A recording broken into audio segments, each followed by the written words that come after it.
hands full this weekend. This conference will now be recorded. 9 o'clock. Allegiance to the flag of the United States of America and to the republic for which it stands, one nation, under God, indivisible, with liberty and justice for all. All right. Do we have any mail-in public comments or any? No. Okay, then we'll go to Deidre, if she's available yet.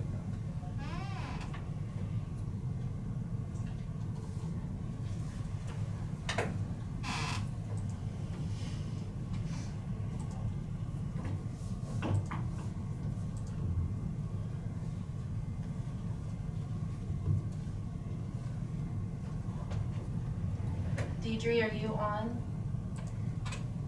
Yes, can you hear me? Yes. Yep. Okay, good morning. Morning. There are no active cases reported this time. Some of you have maybe saw on the map, the county had 8 cases listed on Wednesday of last week. However, by Friday, it was back down to the 7.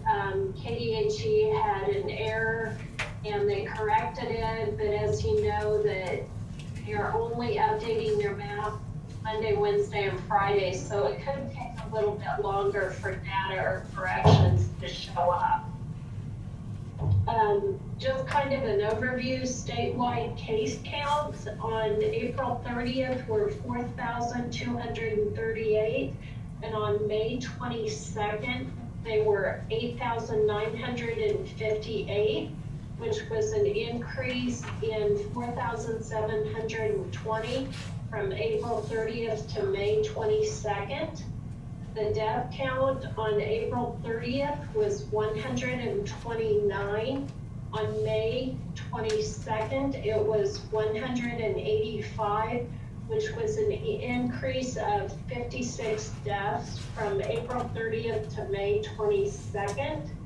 And in Marion County, all 7 of our cases were in April, and in May we have had 0 thus far.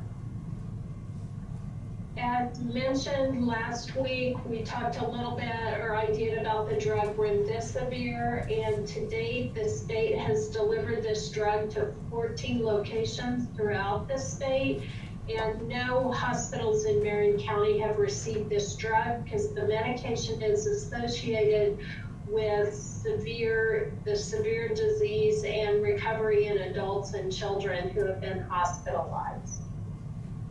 We still continue to receive several calls about drive-through testing events, but please understand at this time these events are not testing asymptomatic individuals.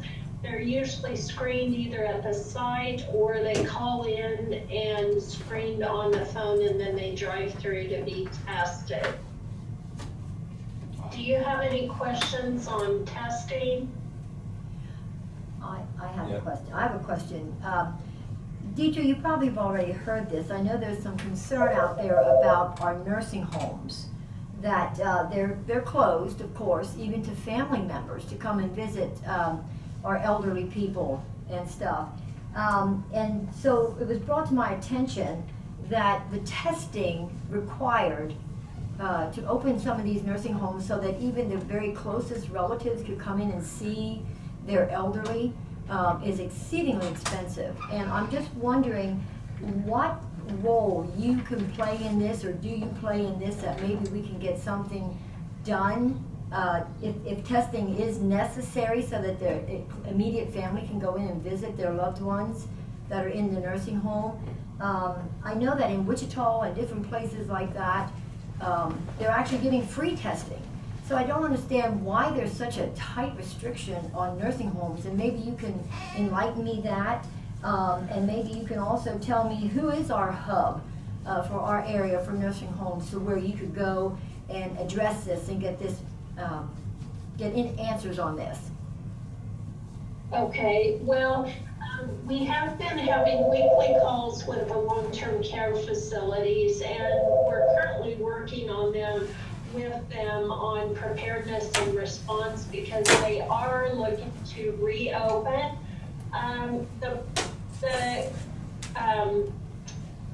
The little stumbling block right now is that CMS that's who basically, if they bill Medicare that's their governing body. And EMS requires that, or right now they're saying if you reopen, you need to do weekly testing. And KDHE does not support the weekly testing. Now they will support if someone is positive in a nursing home, and they will supply all the testing equipment or supplies to test the residents and the staff. So that is something that I have prepared for too. We have a significant amount of supplies here that will be sent to those nursing homes if needed. I personally don't really agree with testing residents weekly because it's not the residents who are leaving the facility. I guess I too believe that we need to let family come in and visit. I think that the family, would be probably used to some type of screening, just much like the screening that we do here at the courthouse or we do at the health department. It's a series of questions. I would hope that families would be responsible enough that if they were sick, that they wouldn't come visit.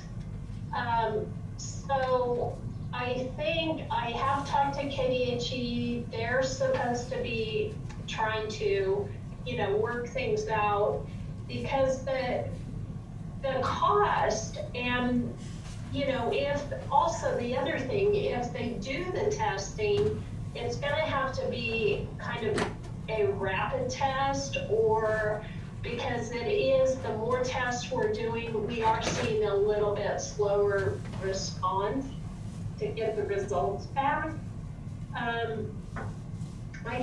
I think we also need to maybe somehow work on the legal aspect of that so that if someone gets COVID while they're in a nursing home, they don't sue the nursing home.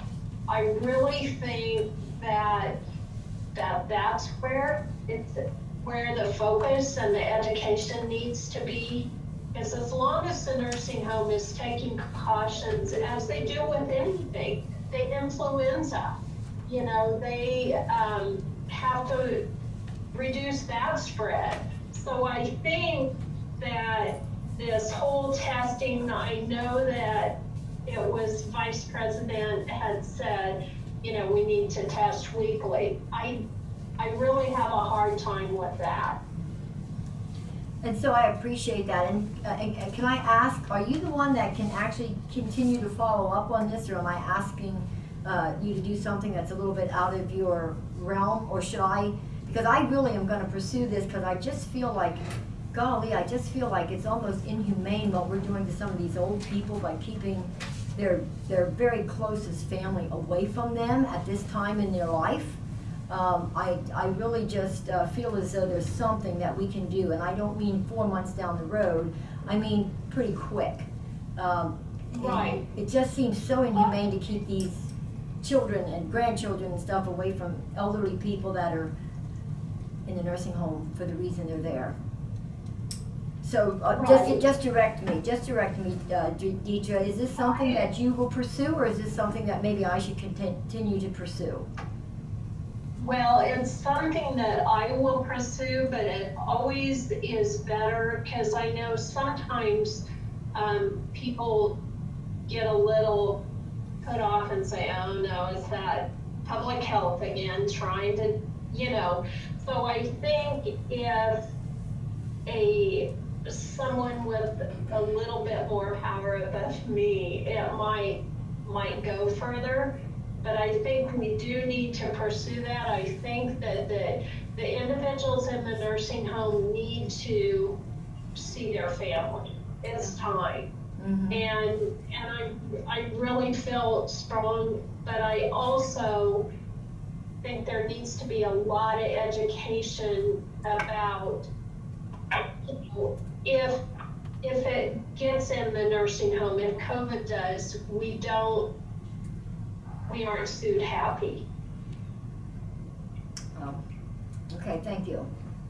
Bringing up that lawsuit stuff, do you know if Governor Kelly vetoed the House bill that just recently went 24 hours? Because I think it had exemptions in there for all healthcare facilities as long as it would pass. It did have, I know that was something that was being worked on, and I don't know where that's at, Okay. honestly. And I would like to make sure that nursing homes are included in that. Okay. I think that bill is on her desk right now. Okay. Well, we'll wait and see then, I guess. Yeah.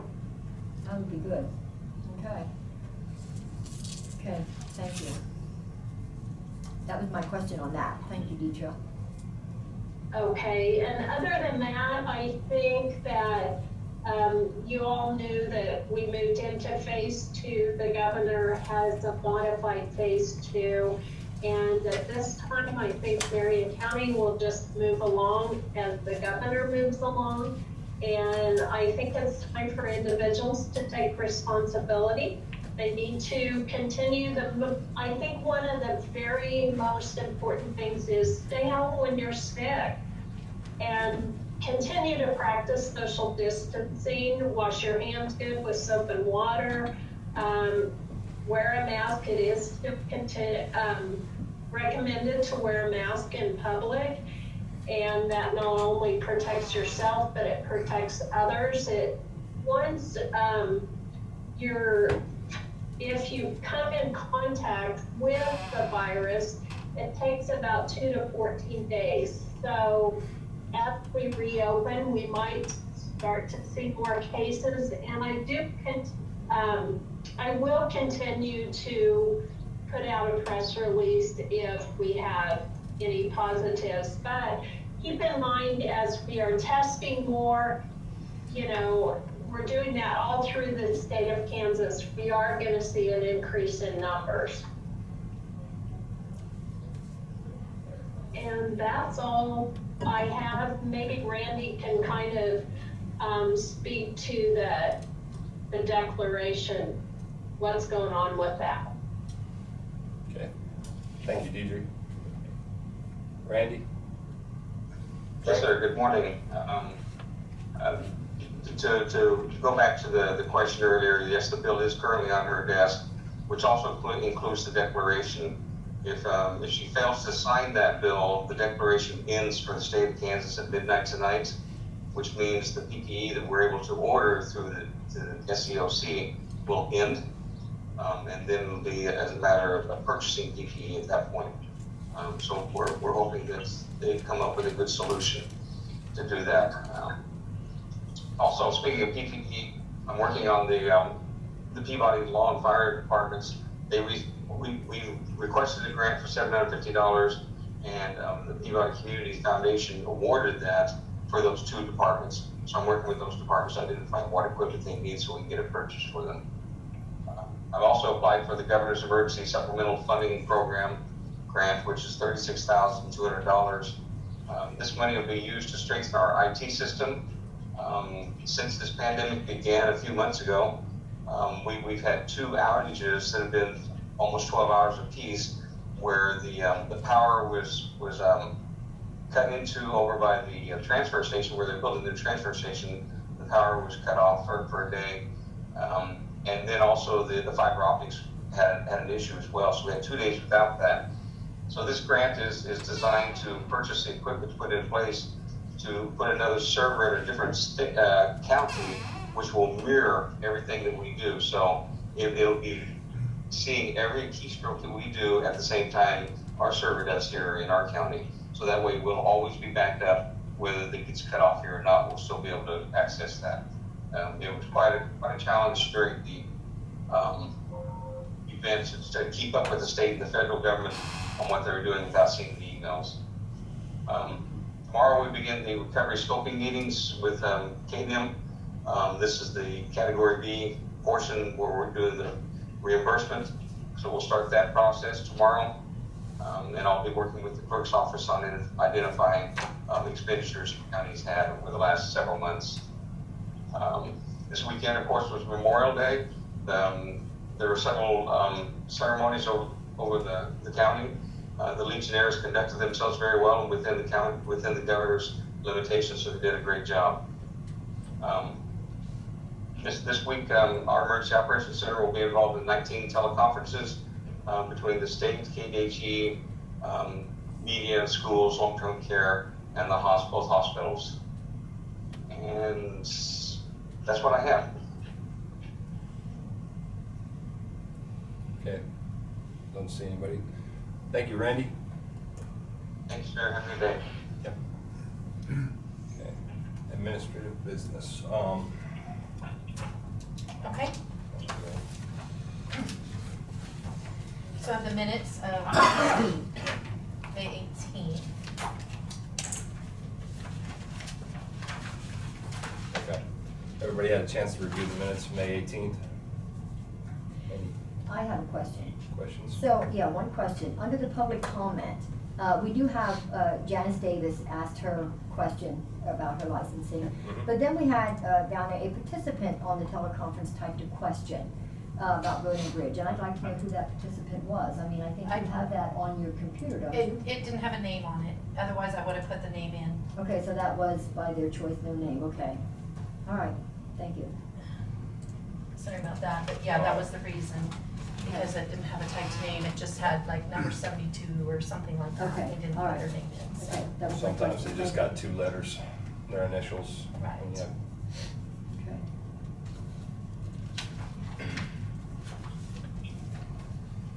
Make a motion to approve the minutes of May 18th. Have a motion, I'll second. second by Dave. Any other discussion? All those in favor? Aye. Aye. Unanimous.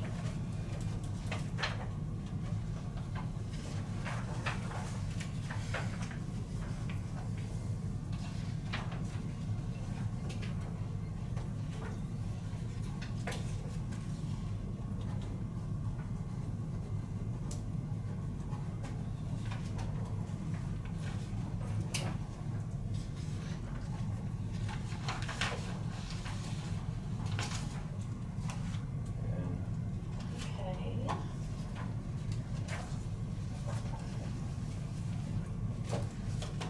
You had approved the transient guest tax to be used for the Kansas Travel Guide listings. And, you know, the early bird rate on that is only through the 31st. And so I was hoping, because we don't have someone to collect those listings, in the past, Teresa used to do it, and then when she left, we did it in our office for a time, and then you had the Economic Development Committee, and so Catherine Young did it, and then when that was gone, we did it in our office again for one time, and the issue that I have is we're short a staff person right now, so I'm not gonna have the ability to try to get that done. And we did work through the city clerks to a degree, but I was hoping that maybe the commission would be willing to check with businesses and events in your area, in your specific districts. I have a little application, and I can copy these, if you could take those around and try to help me get those listings in. I believe Randy Collett will still enter them for us like he has in the past. I haven't specifically asked him, but I think that he would, but he doesn't actually go out and get those listings except for the city of Marion. So just kind of curious how if the commission is okay with that. Now Hillsborough is covered, but Gossel is not, so, I'll be happy to do it in my district. okay. Yeah. Yeah. And, Do we some- turn them into Randy and to you? Just if you get them back to me, then I can get them to Randy. But I'm gonna, if we don't get them back before the 31st, it goes up $10. So with what you've approved $80. So the business would then have to pay $10 for the listing. And so on the little application, I just put, after June 1st, please submit $10 with the. And the guidelines still is a destination place, not just a, Yeah, It's not business. It's travel related. Travel related, but Okay. yeah, we did have, I think the Burns Hardware was in there last year. Okay. So the place in those little towns that you go to that will have the stuff you need while you're there, a lot of times we're putting those in, or if they're quaint little shopping Restaurants. opportunities, things like that. So I can try to give you a list of what we've had from each of those areas in the past, but we have some new businesses. We have some businesses that are no longer around that have been in it in the past. And so I think I emailed you the application, but I'll go ahead and make some copies also. Yes, copies. And if you're willing to help with that, that would really Yeah. help us out. But, Okay. but like the Peabody Hardware reopened, it's now an individual that's changing the outlook of his business. Right. And so that's one of them that I was thinking that needs to be on there. I believe it was in there in the past. Okay, it was in the past, but now it's got a new name. Right. Okay. So.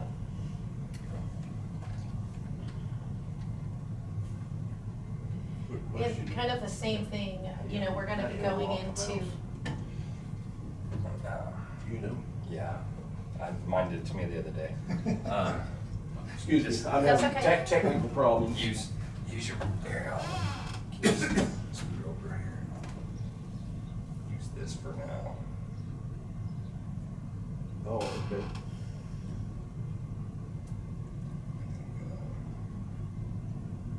I've never used that little device. did your mouse go away? Yeah, the mouse pad Mine does locked that too out. sometimes. It's real easy on this computer, but I forgot how to put it back. So. You're welcome to use this mouse.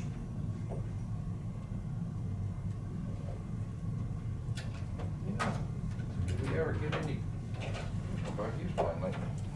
On my phone?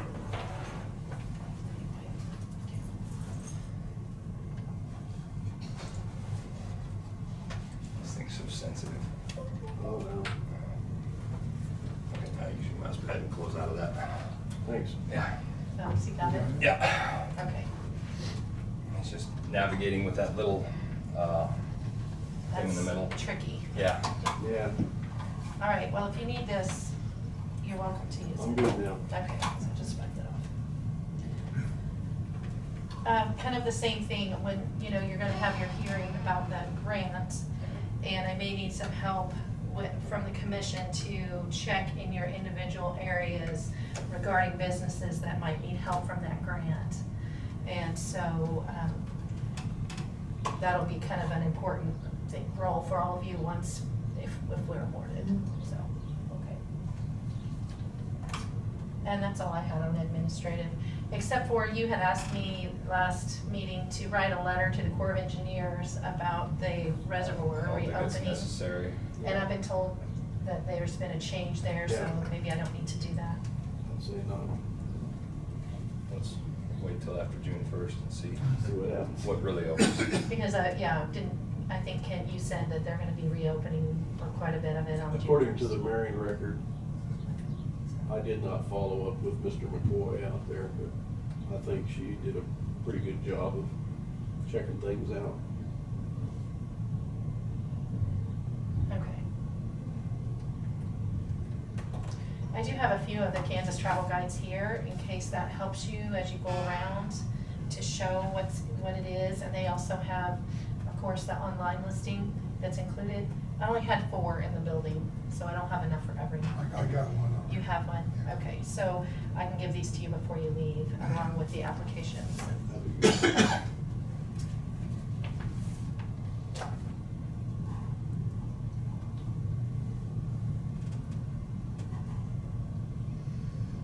Okay.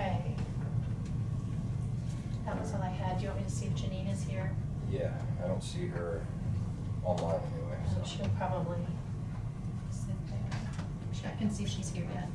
And if she's not, I'll get Rebecca. Okay, yeah, just.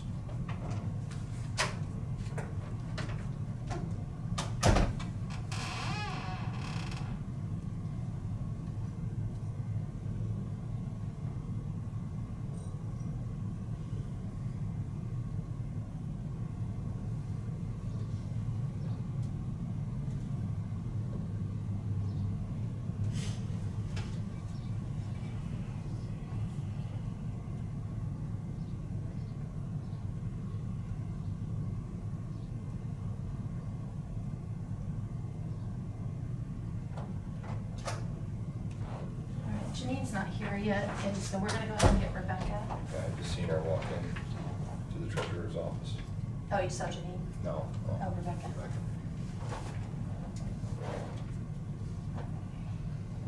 See her walk in the treasurer's office when it's down there. Oh, yeah, sorry. Hey, Register of hey, deeds. officer. Yeah, across the hall. There as well. I don't know Yeah. how you've seen that. but What? Copied them here. I wondered. Got good eyes. Spider sense. Got one of them big round mirrors out there where you can see. Yeah, put it on the back of the van.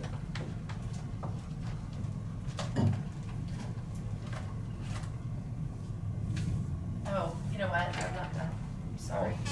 All right. Morning. Good morning. This week today? Yes, that's my back to you, I'm sorry.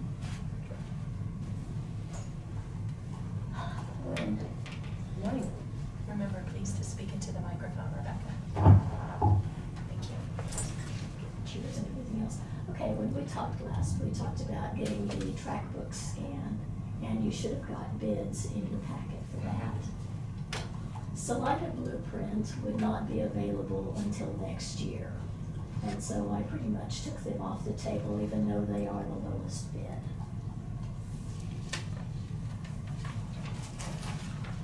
Micrographics, we had talked about the other day, and as you see, they added an equipment setup fee.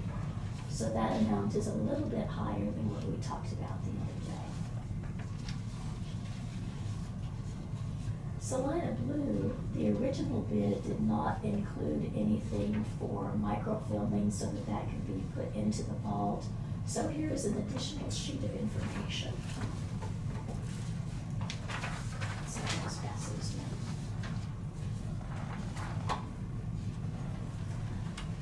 While those are going around, I put it out on the listserv to see what other counties were doing about their tract books.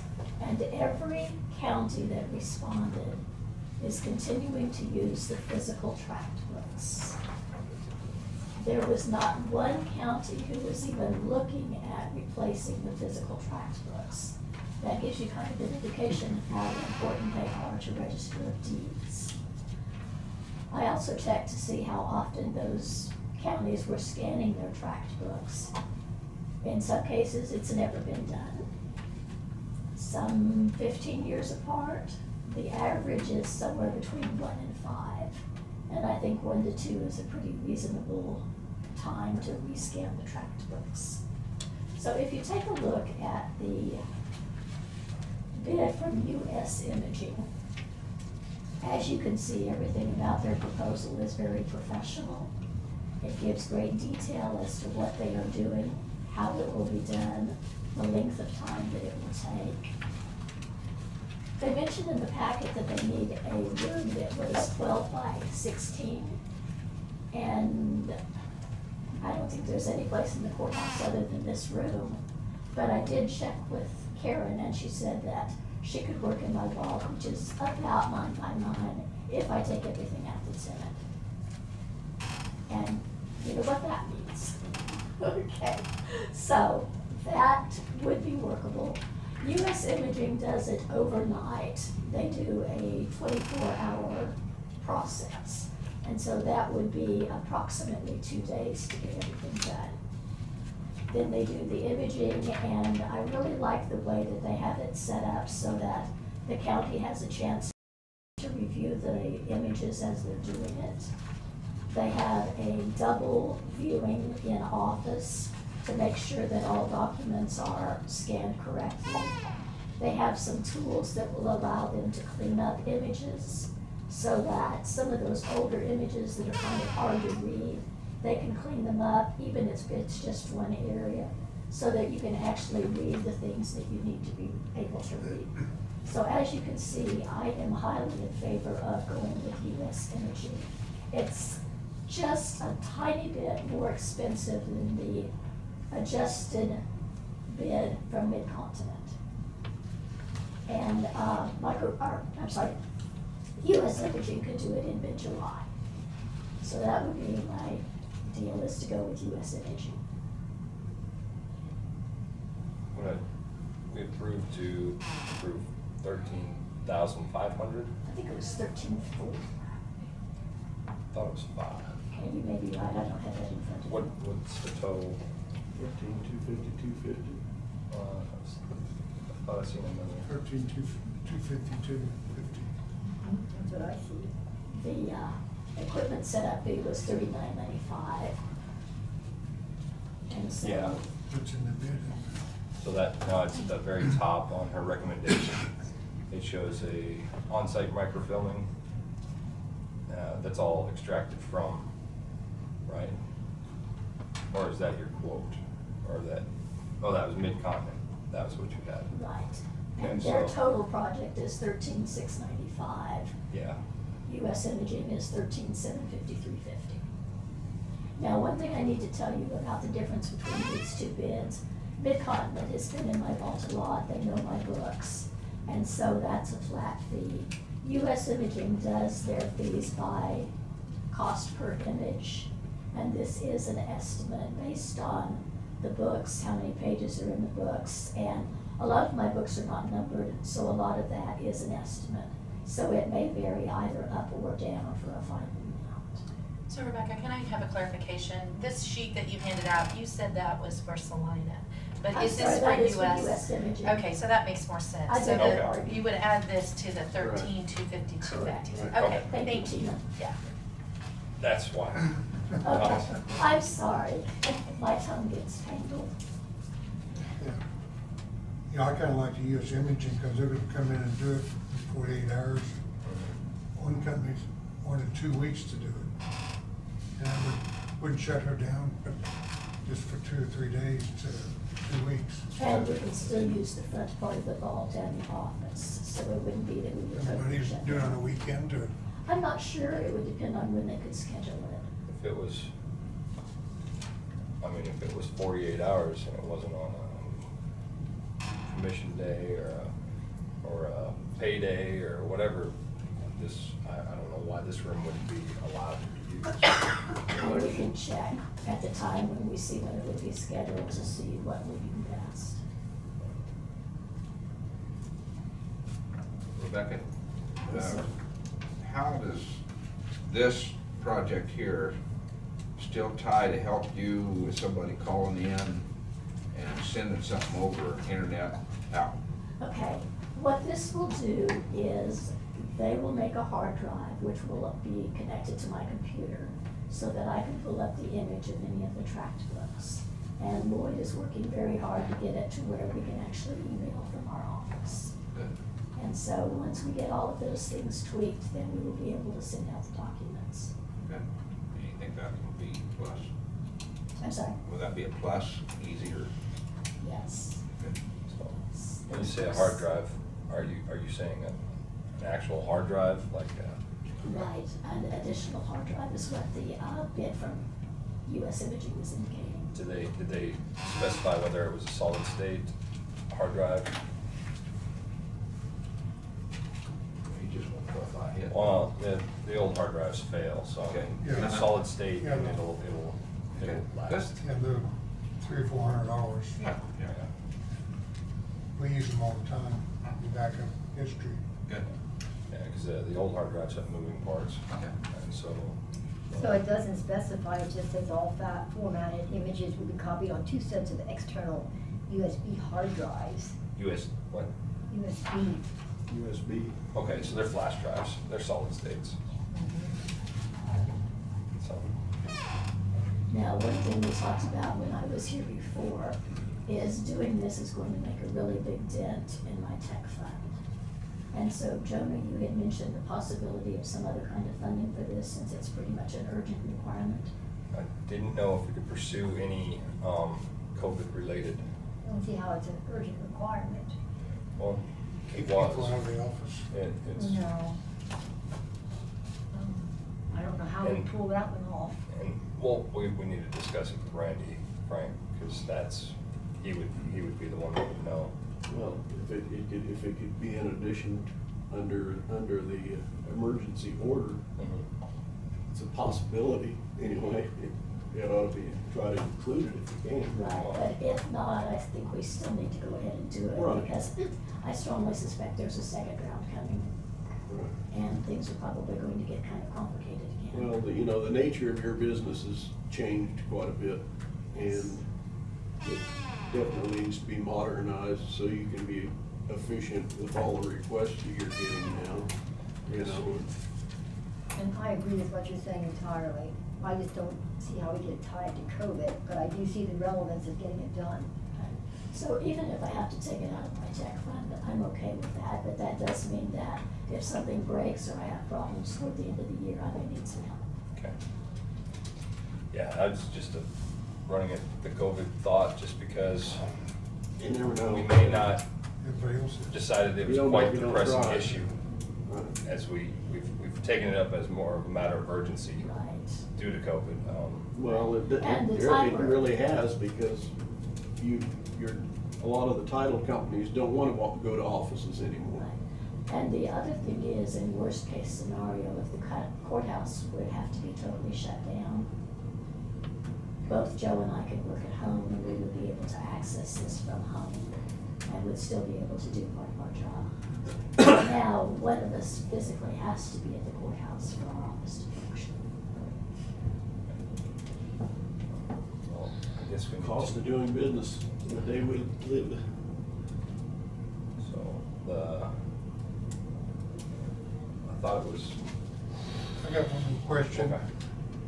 This isn't a firm bid, this is a good estimate on their part. Right, based But on it the may number. be up or down. Correct. Trying to remember what the amount was for motion. 13,250 plus 501. No, we previously approved not to exceed. Right. And I was thinking that not to exceed was 13.4. Okay. But wasn't that bid that we approved, wasn't that something a little bit different? This is where they're actually gonna modify her computer and she can work on it and do updates and different things like that, am I right? No. This is just. With micrographics, they were going to do basically the same thing. They were going to film it, and then they were going to put it on discs, which would be loaded onto my computer, so that I could work and make images from that. It wasn't necessarily changing the computer. So could you update the existing images, or are they just a snapshot in time? It's a snapshot in time. Okay, That's so why- we're not doing anything different than that? Right, that's why counties often redo it every couple of years, every 5 years. Okay. So in your opinion, this is the best resource that we can do going forward? When I checked with all the other counties, these were the three names that came up over and over again. And when I checked the references that these companies gave me, they're pretty much the same across the board. Everybody's been pleased with the work that has been done. But based on what I see, I think US Imaging is by far the best for our needs. I kind of like the aspect, if you have one that is not very legible, they can make it Enhance it. more Yes. legible. And the other thing is, some of the old books are white on black. They can reverse that and do it black on white, which makes it a lot easier even if you're faxing. That's kind of a big deal with some of those old documents. Yes. So our So we really need to, previous motion was 13,500 not to exceed. do we need to make one for 14,000, not to exceed, to cover the increase? In case there's, You really don't have since it's a an good estimate. feel for what it might be. Right. It's difficult to know how many images are actually in those books because practically every book has a different number of pages. So you gave them a number per page and then a number that's on each page if they're full? On the tract books, each page would be one image. And what I did is I went through and the books that had numbered pages, I gave them that amount. The ones that were not numbered, I compared them to the ones that were numbered to just get kind of an estimate. Yeah.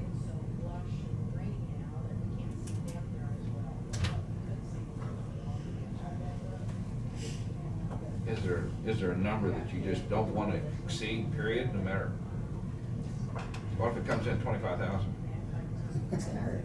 I mean, that's our question right now, I think. Right, but they don't generally come and inspect the books to make a bid unless you have 50 or more books to be done. And so, I don't really know a better way to get an estimate unless I physically hand count all those pages.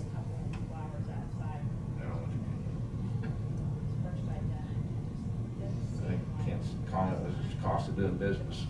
Well, yeah, it's just that this is a little bit different where Right. And she did try to. possibly it could be more. I can't see it probably being more than 2,000 or 3,000 more. Right, and she did try to estimate high because we knew that it wasn't going to be an exact amount. And your budget would handle that. The extra I mean, 2,000. say it ends up being 15,000, 16,000. It's gonna make the rest of the year kind of Right. tight, but it would still go through the tech fund. If that's what it is. So Rebecca, by doing it like this, and somebody comes in to work some documents or research some documents or stuff, and you're gonna have a split, you're gonna, at the point that this is done, you're gonna have your old and then your new, is that gonna become more cumbersome for you? Or do you even see that being an issue or a problem? Do you see that helping you or hurting you just a little? Having these things where we can make copies without having to physically manhandle the books would be a great advantage. We will need to try to come up with a way to figure out how to keep them current. And there are some things on the computer, some reports that I can run for different section townships and ranges. It won't be anywhere near as convenient as having those tract books, but it will be a great advantage if I have to do again what I did the last couple of months. So you won't actually be writing in those anymore? No, we will making continue adjustments? to use the tract books, that's a vital part of our office. And so I don't see ever the physical tract books going away. The reason this is important is because when people are doing research, depending upon who's doing it and what they're doing, they may go back to the last document. They may go back 20 years. They may go back 40 years, and occasionally it's a 100-year search. Mhm. That's a lot of tract books to pick up, haul into the main room, make a copy, take the book apart, put it back together. So having all those past records would be a huge advantage. From now on, then we'll need to figure out some ways to make that work better if we are shut out of the courthouse. Obviously, everybody's hoping that's not gonna happen, but at least this will allow us to function more than we can right now. So anybody that comes in though, that's, say, 6 months down the road or something, and there's been changes, you're still gonna have to go through both processes, the old, the print, and then any updates that would be The done. people that come in will just go to the tract books. Okay, It's so it very- has nothing to do with the preservation of the old books. Everything. I thought a lot of that had to do with the preservation of the old books because they're becoming, The reason that I would like to have them scanned is to preserve the old books. Because every time I take them apart, Mhm. it's putting wear and tear on the posts, the bindings That's what I and the thought I heard, pages. yeah. But if the people are just looking at the tract books like they have for 100+ years, then that's not going to physically affect the book any more than day-to-day wear. so it's just to make copies. Right, so we will continue to use the tract books, and I can't remember a time that someone came in and actually wanted a copy of the tract book. They will still be able to do their research. The big reason for having the images on the computer is if the person is not able to access the courthouse for whatever reason, then that means we can make the images and shoot them to them rather than having to tear the books apart and do it that way. Okay. So it's more of a convenience to the public. Okay. But it's and also, it's preserving also, historical It's also records. preservation. Great efficiency for the office. Yes, because tearing those books apart, it's about 30 minutes per request. But That'd be a pain. what Diane asked was, if she goes in to look back into, say, 1950 or whatever, and it's 2 books, can she go to a computer and do that through the track books in? Or will she have to physically go pick the books up? I think that's her question. Yeah, because I'm trying to figure, because I spent a lot of time over there the last couple of months Right. and stuff, and it's interesting what you have to go through. You have to run something down. yeah. Yes, Mhm. how many books you have to go through and Mhm. stuff, and so I'm trying to determine how we draw this line and how we don't miss a document or miss an entry now because we've got different. Right, and that would be the reason to go to the tract books rather than the images, is so that you don't miss anything since that time it has been done. In terms of people coming in to research, pretty much anyone that I have dealt with prefers the physical tract books to the computer, just because that way they can see in a glance. And I suppose ultimately it could be set up where they would do that on the computer, but I really think it would be a whole lot easier just to do the physical books. Because you're going to have all these images on the hard drive and you're gonna have to pull that out and go to the right page and everything, rather than just flipping the book to whatever you need. But if they're in Oregon, they can't do it in Oregon. Right, and if they're in Oregon, they're not going to be doing it online, they're going to be contacting our office and telling them what they want. And then Joe or I will make those images and shoot them to them. Does that help you both? Do they ever bid on, okay, this is the bid to come in and do it until now? Would they ever make an ongoing bid and say, in 3 years, we will come back and we'll bring it up to date for $3,000 or something? I can check with her, I do not. I mean, it'd be kind of like, because, we're just gonna go to a spot and Right. we're just gonna keep going. And it'd be nice to have a company that says every 3 year, whatever that. And I'm sure that could be done. We come in and we do it for this, and we would have a contract with them, so they couldn't come back in 3 years and say, oh, now we need 5,000, or whatever, just to bring I can in. contact them and ask. I'm just curious, because, it sounds like it's gonna be an ongoing process from now on. Right, Should be right. updated. But, if they could just extend their bid and say, whatever time frame is, you feel is appropriate. Right, and I would say probably 2 years would be a good amount. So, if everybody's under that same feeling, then we probably need to wait and see. So you want me to contact her and ask her that first, okay? I can do that. Then that way, Does that crowd you for time? I don't know whether that would move back their mid-July date. We don't want to lose a spot. She's been real good about getting back to me pretty fast when I email her. Yeah, maybe this is something they could hammer out in one day and get it to you, I don't know. I think. And I don't know that that's really relevant to make a decision today. Because either they're gonna, if they say, no, they're not gonna do that, would you then not bid on that for today to take care of what she's asking for? We can do it either way. I'm just saying, I'd be good information to have, and it would be nice if we could do that more, but I don't know that that would really change my vote today, if they would do it or not. I'm good either way, I just think ongoing, it'd be nice to know in 2 years they're gonna come back and do this for X number of dollars. Right. And obviously, it's gonna be a whole lot cheaper catching up than it would be starting from the beginning, Randy. We've done this before. Yes, about, So did they have to tear the books down? Fold them and copy them then? they have a machine that you have to double the Right. size of this I to remember. get it, but Yeah. they set it in a cradle. And then there's a piece of glass that comes down on the top of it. So the books that are bound stay bound, Stay they don't bound. take those apart. The ones that come apart, they take those apart.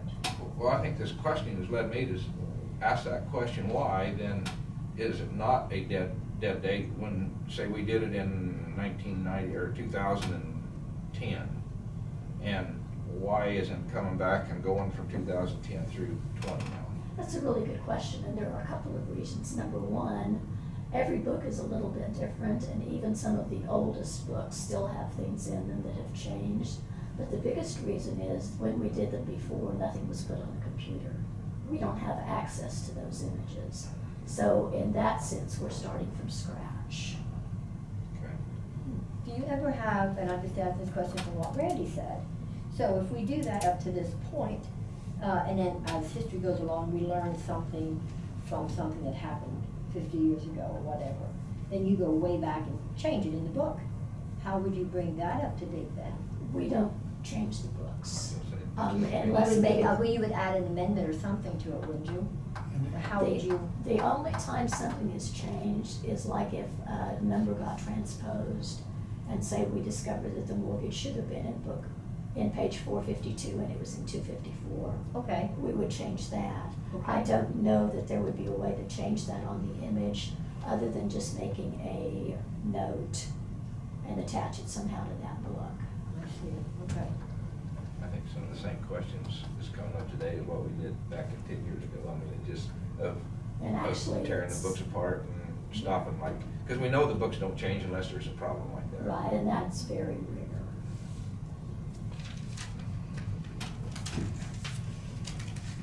So, I don't know, so we're short some change on the estimate, but then don't know. What if I contact Karen and ask her if there is like a maximum that her bid won't go over? And then ask her about, agreement to come back every couple of years. I mean, I would think that as a company, I would like to bid on that myself to, long-term, Right. job security. Right. Well, And they yeah. do deal exclusively with counties, and so I think that's probably something they've heard before. And we've already approved the 13.5. It's already been looked at. So that allows you to capture this 13,252.50 to lock your place in line. With the addition of microfilming, though, it goes up to 13,735. Right, but We can take care of that. yeah, we Okay. can iron that out, but this, you've already got the 13.5 to go ahead Okay. and bookmark it, all right. You want to approve? Yeah, their bid is 13,753.50. So that's over the 13,500 you approved previously. Okay. I will make a motion to amend, or my motion. You can just do just a brand new one, Okay. or to supersede. if you Yeah, want a to. motion to supersede. What's your previous numbers motion. again? What was your numbers, Tina? 13? This quote is 13,753.50. 753, 350. Yes, Okay. sorry. So I will make a motion to supersede the previous motion of 13,500 and approve an amount not to exceed $13,753.50. Second. Second by Randy. Any other discussion? I have one final question. It's true, and I think when people come in to do research and they have their phones or whatever, they can take a picture also Yes. of that image, right? People do On their that. phone or. Some yeah. counties charge for that, we never have. I don't know how you find out how many they. Well, it's a flat fee if you're gonna take pictures. Oh, I it's see, an okay, amount. all right. I was just wanting to make sure that, Right. that people can take Yes, pictures. they have in the past. Okay. That might be interesting information for the commission if we knew what some of the other counties were actually charging. Charge them $25 in the vault. Okay. That would help. Any other discussion? All those in favor? Aye. Aye. 5-0.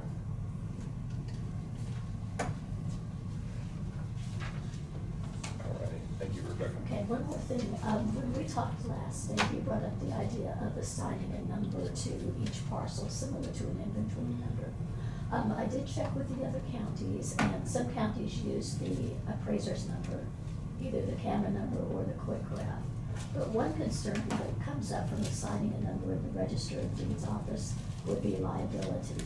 If the title companies were using those numbers for their research and missed something or something was missed, then that could be a liability issue. So that's just On the something. county, on the county's part or on the title company? It would probably be county liability. Well, not only that, those numbers sometimes end up changing with splits and combinations. Right, it would be, that's a good point, Tina. Yeah. Every time we split a parcel, the number changes. Yes. So, okay. Thank you very much. Thank you. Have a good day.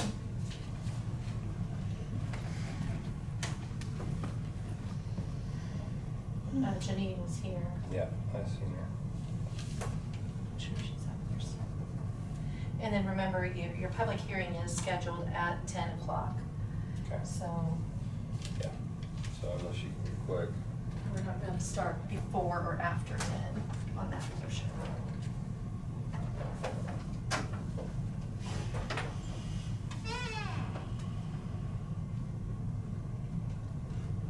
So do you want her now, or do you wanna wait and take a little break and do Yeah, hers we'll after just- the hearing? We'll just do a short, or after recess, we'll have her after. Okay, I'll let her know. We'll recess the commission meeting until 10 o'clock.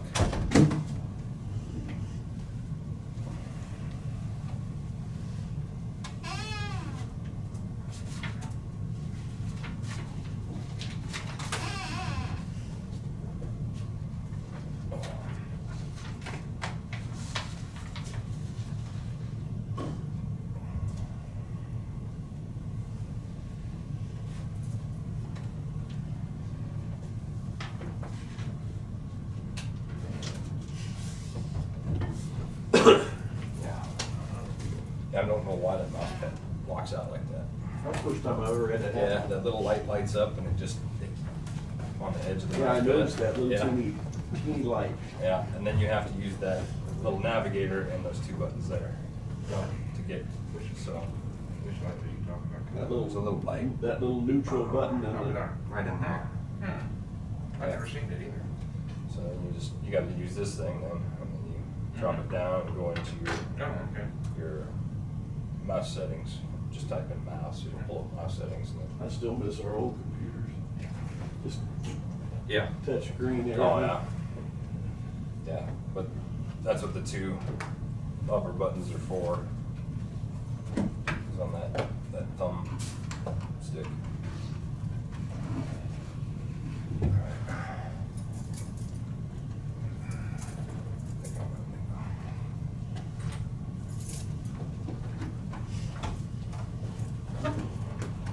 My computer says 10 o'clock.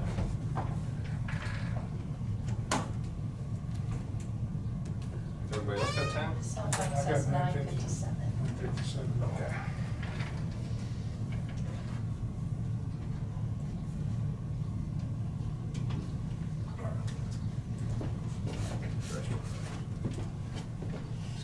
We'll move ahead with you without you.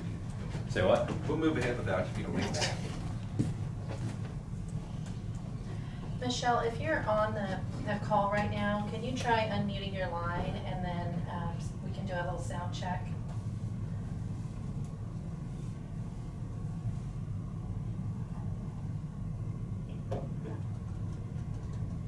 Michelle, are you on the call?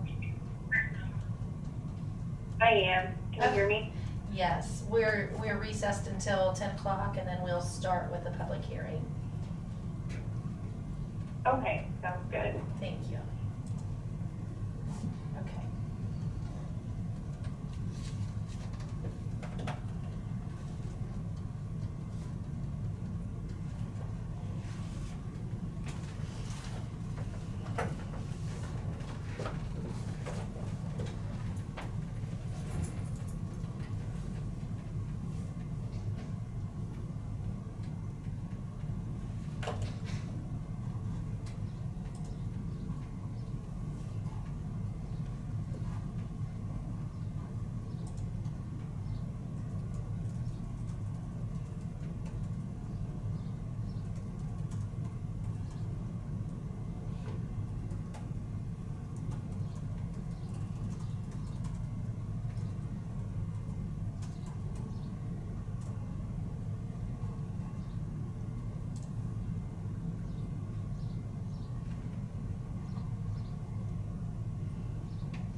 10 o'clock. On downs. Synchronize your clock, Say what? synchronize your phone. Yeah. So, 10 o'clock, we'll resume the meeting and enter into a public hearing for the CDBG grant. Okay, and joining us on the meeting is Michelle with SCED. And she is the person that will be doing the submission of our grant application. And so we've been communicating a little bit back and forth with certain things that she needed. And I have not received any actual public comments to be read out into the meeting. But I have had at least 3 businesses contact me saying that they're interested. And I think that you would need to open up for, you may want to do some explanation, question and answers with Michelle, and then open up for public comment, which I would unmute everyone's lines and allow anyone that's on the call that doesn't have computer access to be able to speak.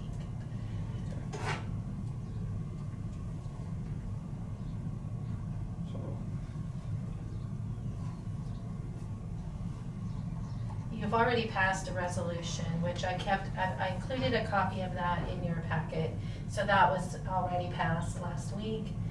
And then I included that overview of the grant that you had last week in your packet again. I have not heard anything back regarding a meal program, so at this time we would just be pursuing the economic development grant and no food programs. This is all businesses that have low to moderate income, scale. There's a Right, scale so for- to qualify, the business has to have at least 51% of their employees at the low to moderate income level. And so I had sent, so in the packet here, you have some documents that Michelle will need to have us sign today. Michelle, I don't think we'll need to do the resolution document since we've already done our resolution. Is that correct? Okay, yeah. And Yeah, then- I do send me, you're fine on that, yeah. Right. You did that earlier. Yes, correct. There is our community statement and narrative in here. And then an information sheet. I had prepared an information sheet after the packets went out that could go to the businesses. And that was posted on social media and our county website. And I believe I sent those to all of you as well with a sample of potential application. So do you all have some questions that Michelle could answer?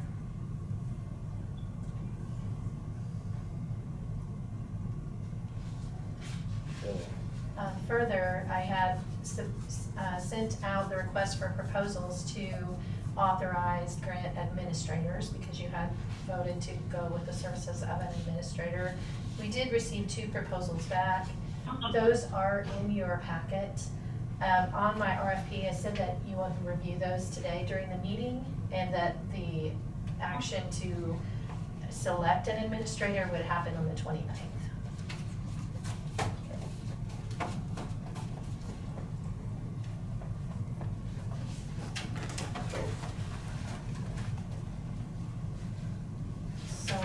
If you don't have any questions for Michelle, then perhaps open to public. It's not really a question, but one thing I might point out, ag is included in that. If they've got 5 employees, you know, when they qualify under the, so, you know, that's a little bit different take on some of this. You're saying it is included? Yes. They have 5 employees. Well, I think it's 1 to 5, as 1 to- long as 1 to they 5. meet the LMI qualifications. Is that right, Yeah. Michelle? Yes, Yes. so it's the same pool of money either way. It's just the way they're wanting you to write the grant. And so businesses 1 to 5 can get up to $35,000, and then businesses 6 to 50 can get up to I think 50,000 for their businesses, just depending on how many employees they have. It maxes out at 50 employees. And I do believe that Michelle has some some questions for all of you as far as before we can go ahead with the submittal of the grant. For instance, will it just be first come, first served, or will it be qualifications based? Do you have thoughts about that? A lot of people like to do both. Sorry. What did you say?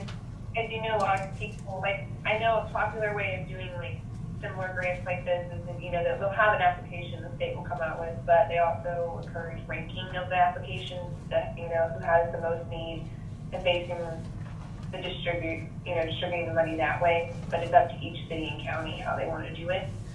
So they just kind of want a short explanation on how the county wants to distribute the funds if they were to receive them. I did prepare a little application. It's similar to what the City of Marion has prepared for just to gauge the interest. And it has the business information on it, their number of low to moderate income employees they're attempting to retain, and then it asks them for like payroll, utilities, rent, or inventory amounts that for 60 days. And perhaps the type of inventory they might need, and then gives their total request. And then on here, on mine, it just asks them to go a step further to say that, yes, my employees need, 51% of my employees are low to moderate income. And then on my information sheet that I posted, and I'm not sure if I sent that out to you, Michelle, I did include what the low to moderate income levels are for Marion County on that, because I thought that might be helpful. Which document are you looking at right now? It's the one that I emailed to Yeah, it you was a separate separately. email. It was an information sheet and Okay. an application, so it's a Okay. total of 3 pages. All right. And I wasn't sure if the board, you know, if you say it's first come, first serve, then say if the county is funded and all the businesses that apply are in one town, and they're the ones that apply first, then, you know, I didn't know if you wanted to have any kind of a location, like to where you're gonna spread that, if that's an option as far as a qualification, or if, Do we have to come up with a qualification right now, or can we wait to see if we even get approved?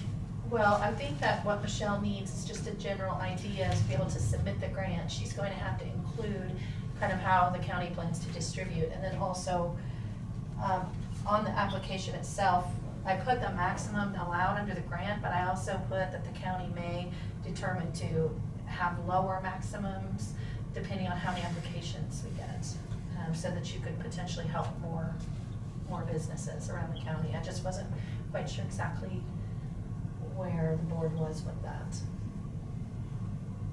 We want it countywide. Well, it's kind of up in the air because, you know, say county gets it, Hillsborough, Marion don't get it. All of a sudden, we were excluding them because we were gonna take care of everything outside of them. Now, Marion Hillsborough got their own grants to put in. they Well- are, but doesn't mean they get That them. doesn't mean they're getting it. And Peabody So- also.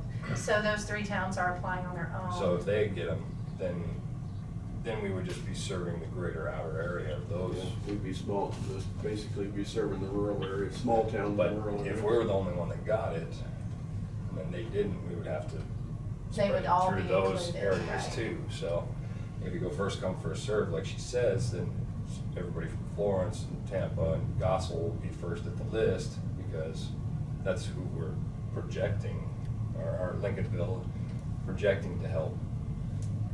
And then those other grants don't come through and the money's all gone.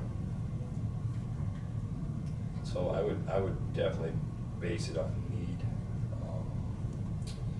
You don't know what the criteria of that need would I was be. gonna ask you what kind of About the criteria. county. Yeah, how do you Right. decide that? That's gonna be tough. Every small business in Marion County Is it need, I mean, 98% of them need help. Mhm. Probably 2% that's all Well, right.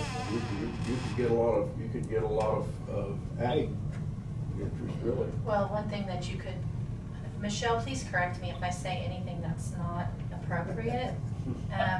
But I'm wondering if you Okay. could, I wonder if the board could set an application period once we know if we're funded or not, And once we know whether the other communities are funded, because we should know all of that in a reasonable time frame, close together, because I think You will, yeah. all submitting at a similar time. And so if we know the county is funded and we know yes or no on the other communities, we could potentially set an application time frame to open that up to all eligible businesses and see how many you receive back, and then set your maximum based on how many qualifying businesses actually apply throughout the county. No, I think that's a good one. And we can write that, saying that you're kind of waiting to see how many applications you get, to decide on how much money you give to each business. I always suggest doing like a ranking system or like a point system where you kind of lay out, like, okay, they haven't seen any funds yet. Like, some people got federal support from the PPP loan. If they haven't gotten any funds yet, maybe they get a couple extra points because they haven't received anything yet. Or if they are over 51% LMI, they get a couple of, kind of have a point system to help you make your decision. That's something I've seen people do, just like when we do housing grants alone. They do stuff like that to help narrow the pool down, especially when you have a limited amount of money to work with. All good ideas. With businesses, we've always looked at the number of employees seems to be the big factor. If somebody's bringing in 5 employees into a business for them, that's quite a deal for Marion County. But you also have a lot of businesses that are single proprietors that maybe haven't received any other type of funding to assist them. Right. And they are very important to our economy as well, and so they may have 1 employee. Yeah, that's, and then Every job's important. and they may have started up their business in 2019 towards the end, and they have no past credentials to apply for the PPP because it goes off of the previous year's pay. So they're just out there waiting. So Michelle, is it enough to say in the grant application that there will be a ranked system based on the number of applicants and other criteria that will be established? Does that give you enough? Yeah. I would say, I would probably write something along the lines of that, like, we'll have an application, we may set a deadline depending on if any of our other, communities get funded with their own grant or don't in there, and you'll probably have a ranking system of some sort in there. You don't know exactly how you want to set it that yet, but no, they just want a general idea to know that you aren't just going to receive the money and then have no idea how to, hand out the money, I think is their concern. Right, right. Are there other specific things you need the board to address so that you have what you need for the application itself?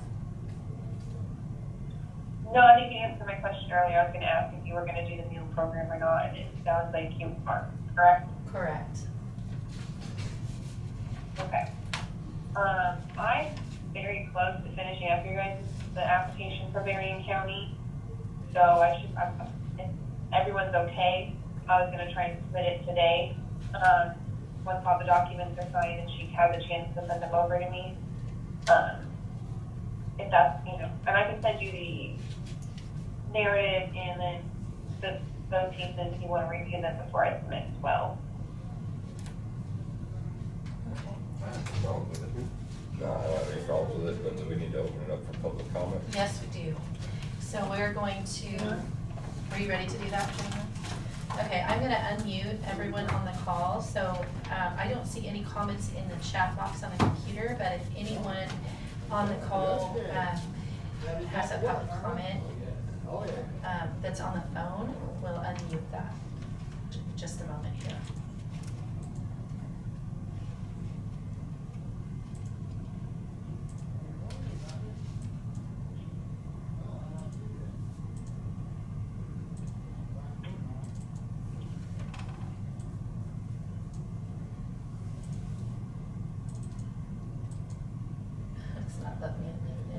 Is it working?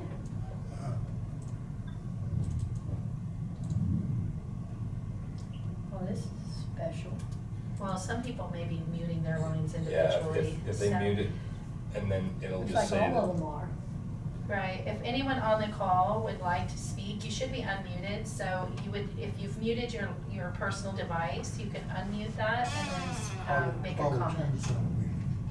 What's that? Number two's on, correct, Bob's on meeting. Right, that's Michelle. That's Michelle, caller 2. Oh, And then Corey has an unmuted mic. Yeah, can you hear me? Yep. Okay, I have a question. We opened the hardware store in Peabody, and we were not eligible for the PPP last year because, of course, we only bought the business the 1st of February. We hired employees, and then everything got completely shut down. Our distributor would not ship us anything, and so we were shut down for a few months. So the one employee that I can think of that was under the income guideline has since then taken a new job in Newton. And so I guess my question is as to the eligibility, because I know he would have been one of them under the guideline. How does that work? Since he's taken another job and we're looking to hire employees. On that one, I think I would have to get in touch with the Department of Commerce, unless, Michelle, do you know the answer? I would probably ask someone at the state level as well, but I would guess if your other employees, I don't know if you have other employees, if they're LMI or not, because, yeah, you might be able to, if you're able to either bring someone on that was also LMI, that might be okay, but I'd have to double check with the Department of Commerce before I can say whether or not that would work. Okay, I didn't know if we would be able to go ahead and hire someone under the same criteria and that would be acceptable, or I contacted somebody at the state level, but they said it was up to the city and county of how everything was going to be ran, and they didn't want to didn't feel comfortable answering the question. Right, I think all those questions, Corey, have to come from the city or county, so we'll loop back around on that. But my understanding on looking at the frequently asked questions was that if you had to let someone go because of this, that position would be covered.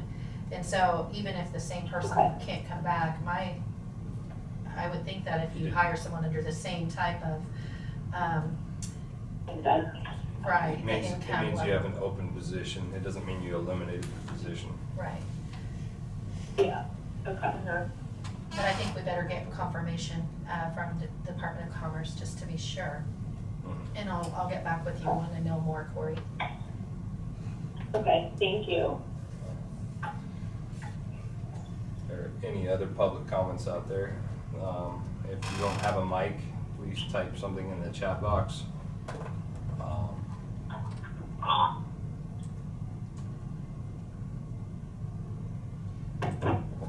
Hearing none, I will close the public comment portion.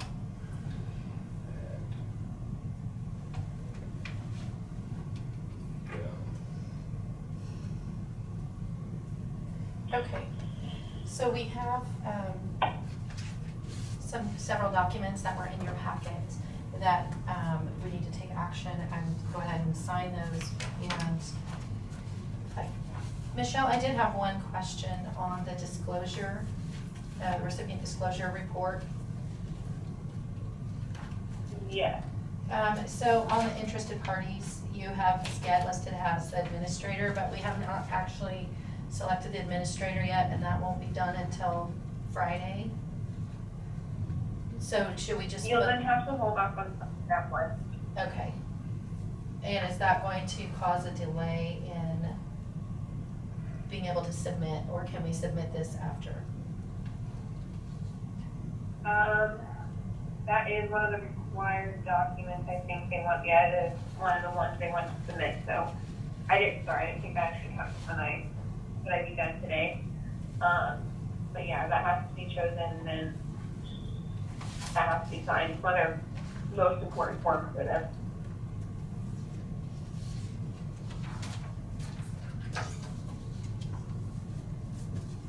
think we need a motion on that, or? Well, Can we act on that today? Choose an administrator? in the request, when I was on the question and answer calls with the state, sounded like you could choose your administrator and go through that process after the award, after you were certain of the award or you knew whether you'd be awarded or not. And so When you say you got two, we did have two proposals. They're both in your packet. both Yes. valued the same. One of them was from Sked, and then the other one was from Ranson.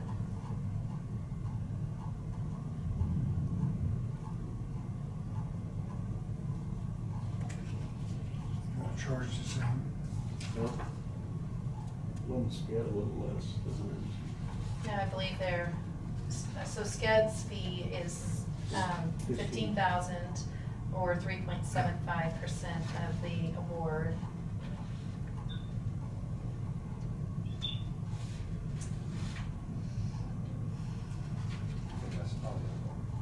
Sorry. I think the 3.75 was supposed to be 5. I calculated it based off what I thought you had. The meal program, if we're not doing the meal program.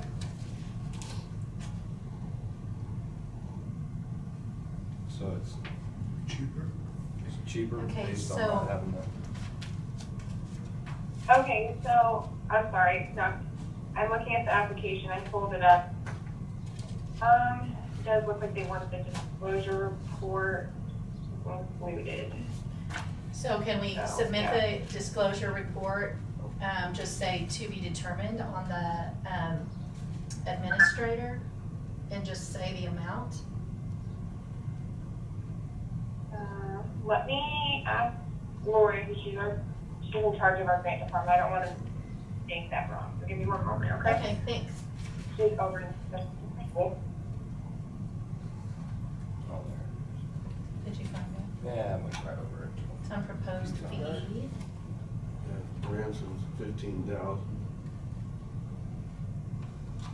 And for them to prepare the application was 3,200, but you already had taken action on that portion the last time, so.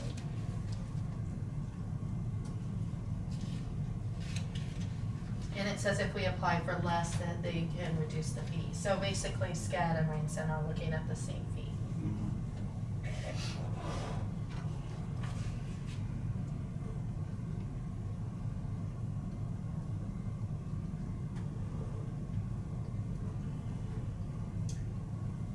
Brad,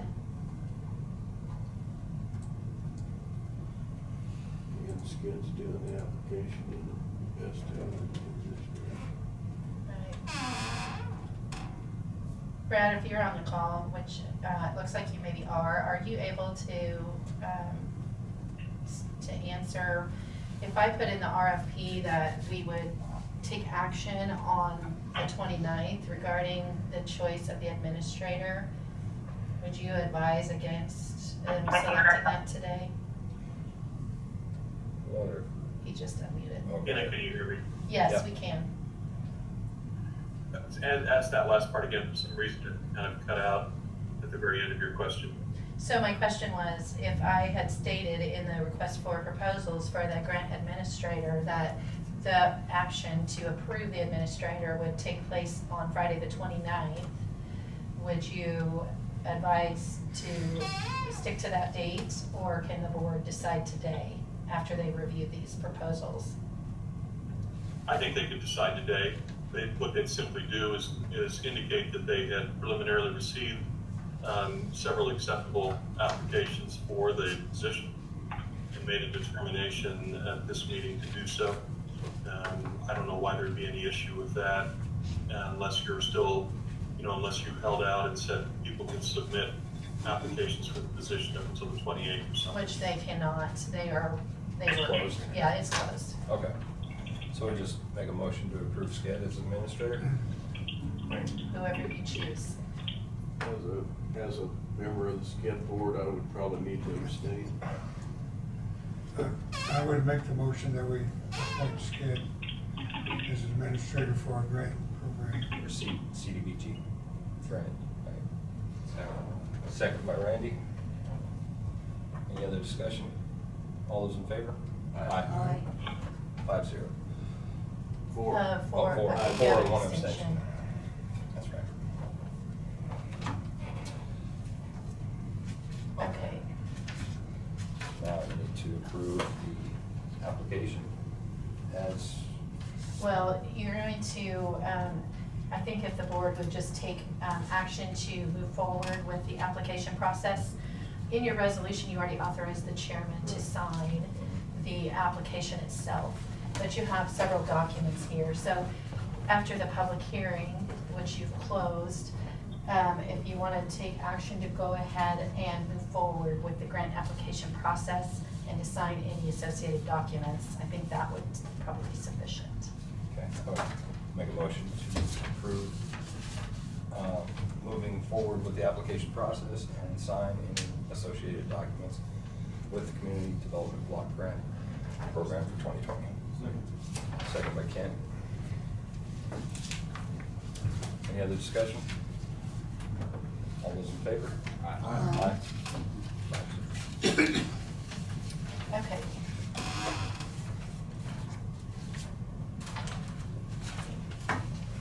Thank you, Michelle, for your guidance. Thank you.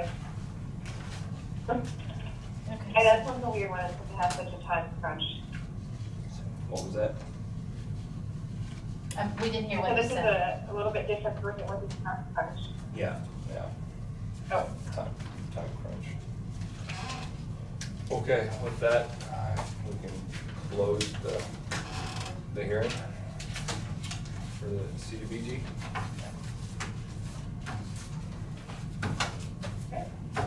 Okay, and then we'll move on and see is Janine. Yeah, I can go get Janine. We'll Back. send all those documents to you, Michelle, shortly, Okay. in a few minutes. Okay, thanks, Mayor. It's the same one that was in the packet. Bye. Yes. Thank you. That's Have a all great the day. same thing. That's Okay. correct. Thank you, Michelle. There should be 4 things there for you, Jenna, this time. Yeah, I gotcha.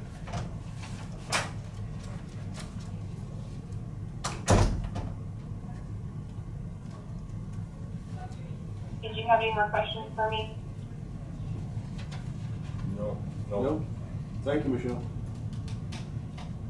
Okay, thank you. Bye. All right.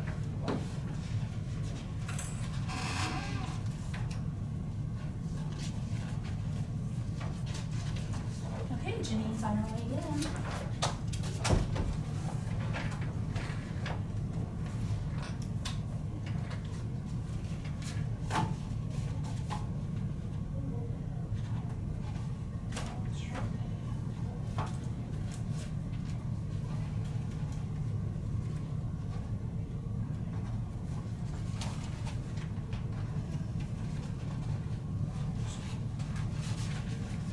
Would you finger prick?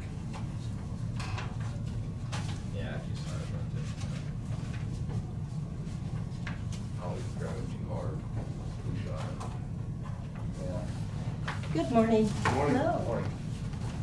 How are you? I'm fine. Good. Janine, we had a public hearing at 10 o'clock. We had to have it at 10 o'clock, so. Not a problem. Okay. I'm here all day, so. And I'll just remind you to make sure you speak towards your microphone, please. We'll get started here in a little bit. He's finishing up signing. Yeah, we're good. Uh-oh. You ready? Yes. Okay, I'm just here to give you good news for a change. Wonderful. Taxes are up. Huh? Sales taxes up.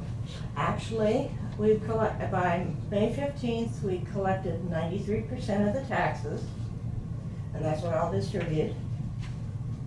And that's exactly the same amount I distributed last June.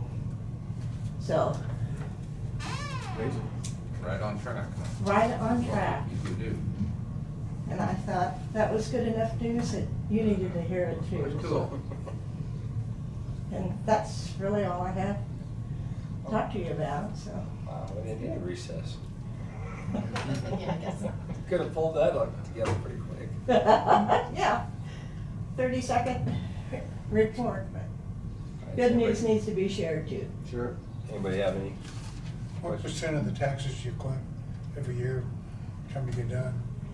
We usually have a 2 to 3% delinquency factor. Okay. So you got 10% more to go then?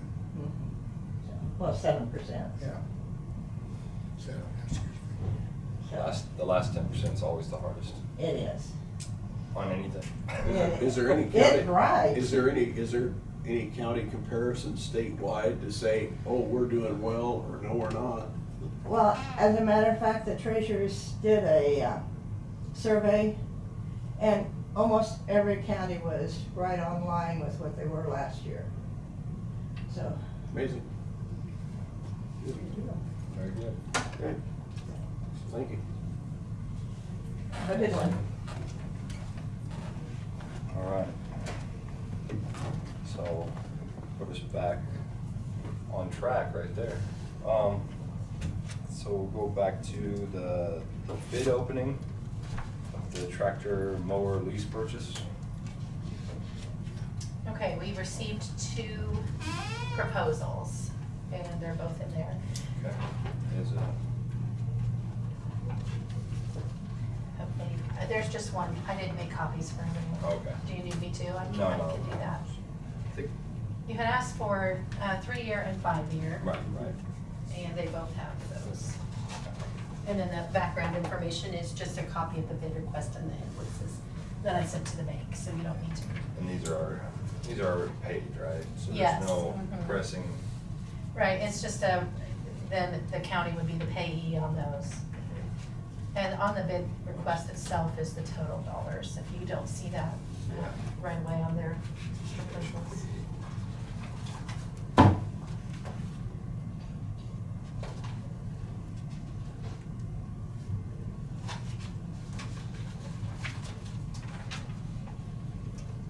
I had it all here. Okay. I'll comment on the tractor.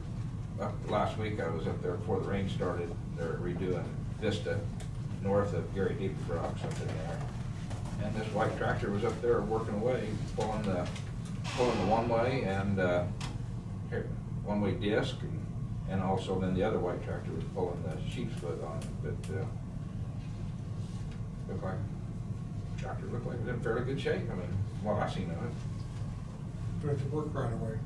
Yeah, it was up there working. I haven't seen the flail mower yet. I haven't seen that dude. Oh. Okay. Well, I'm going to Read up the tools. punt to Kent on this. I'm gonna go ahead and make a motion to accept a 3-year lease purchase from Marion National Bank in the amount of 1.84% on the white tractor and flail mower.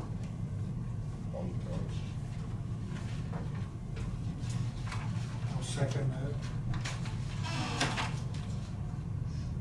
Got a motion and a second. Any other discussion? I just think we're wasting money, but that's just my opinion. Interest. And it's, I don't know, it's funny. I mean, wasting money is never funny, but it's just my opinion.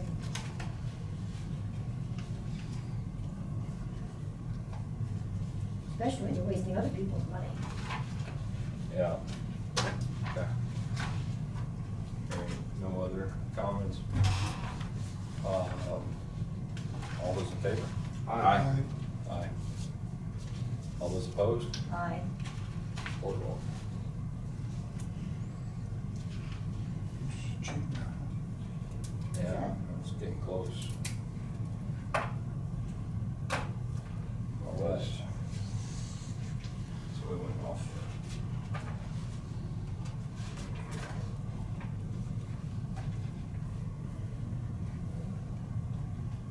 Just looking at the other offer. It's hard to read that other offer. Yeah. But it was higher interest on. Yeah.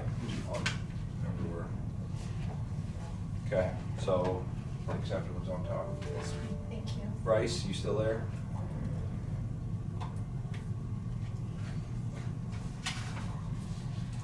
I'm here. Okay. So we have area fuel bids, look like, to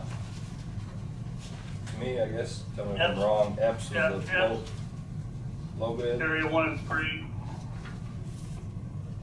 And MFA Area 2. All right. I'll make a motion to take the road and bridge engineer's recommendation and approve the area field bids for 1 and 3 to EPS service and number 2 to MFA. Second. Got a second by Randy. Any other discussion? All those in favor? Aye. Bryce? All right. Just, oh, go ahead, Randy. just where you at on the road up north that I was talking about a while ago? Vista is pretty much done, waiting on rock. We have not started on Xavier, being too wet. I got a call from Joe Pellick this morning saying that based on where the contractor was, they probably would go with 2 more phases, which would mean that they would not shut off 310th and 320th at the same time. That conversation was about 30 minutes ago, and he didn't see a problem with it, but he was going to follow up with the contractor. That way, it wouldn't put us in a bind or the people out there as far as access, so we shouldn't have any problem getting everything done then. But this weather is just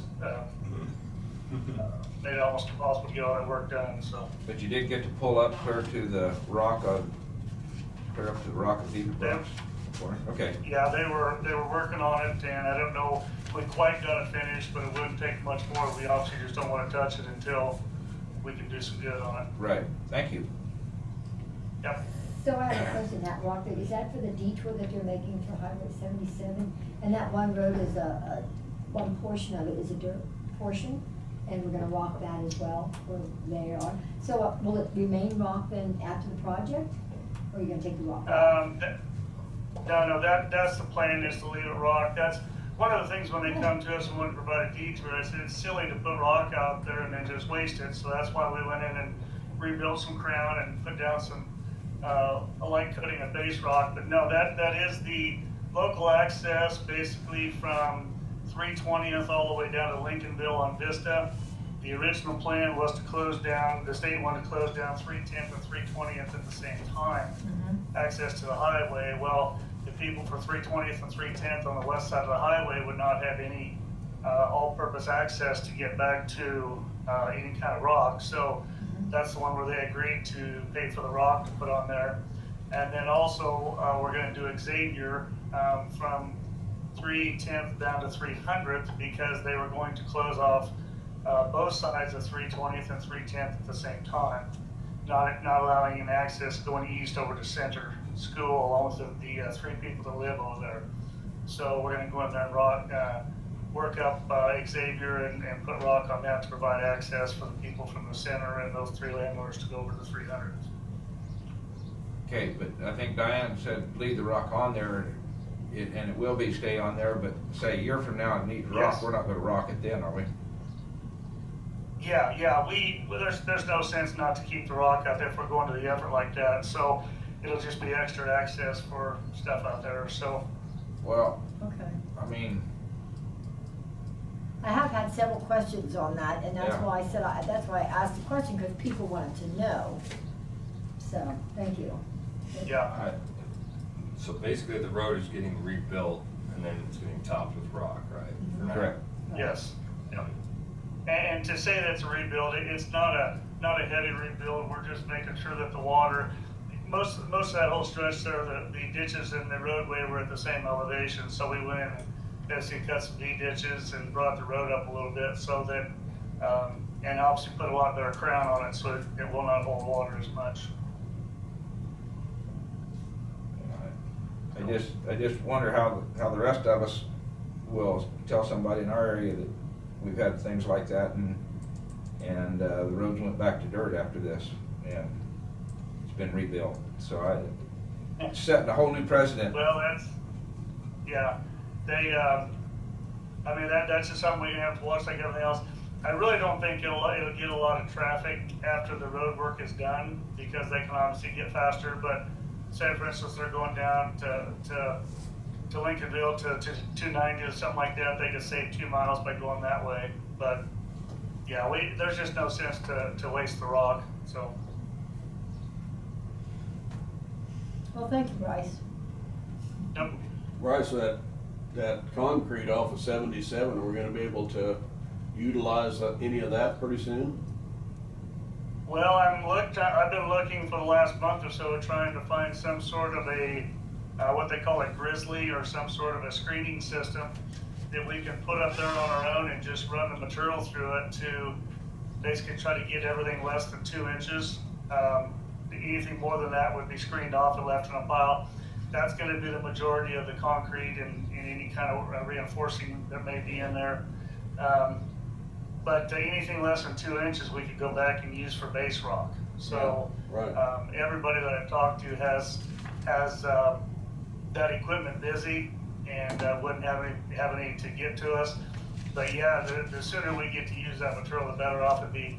The other thing is to go in there with a excavator or whatever else and try to do it manually. I think it would be very, very cost prohibitive to do that, even though it'd be good material. You would spend so much time just trying to work that thing back and forth, you'd lose a lot of it too. Yeah, so, they're all day and breaking equipment.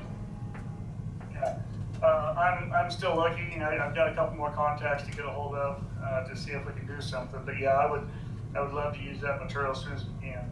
Yeah. All right.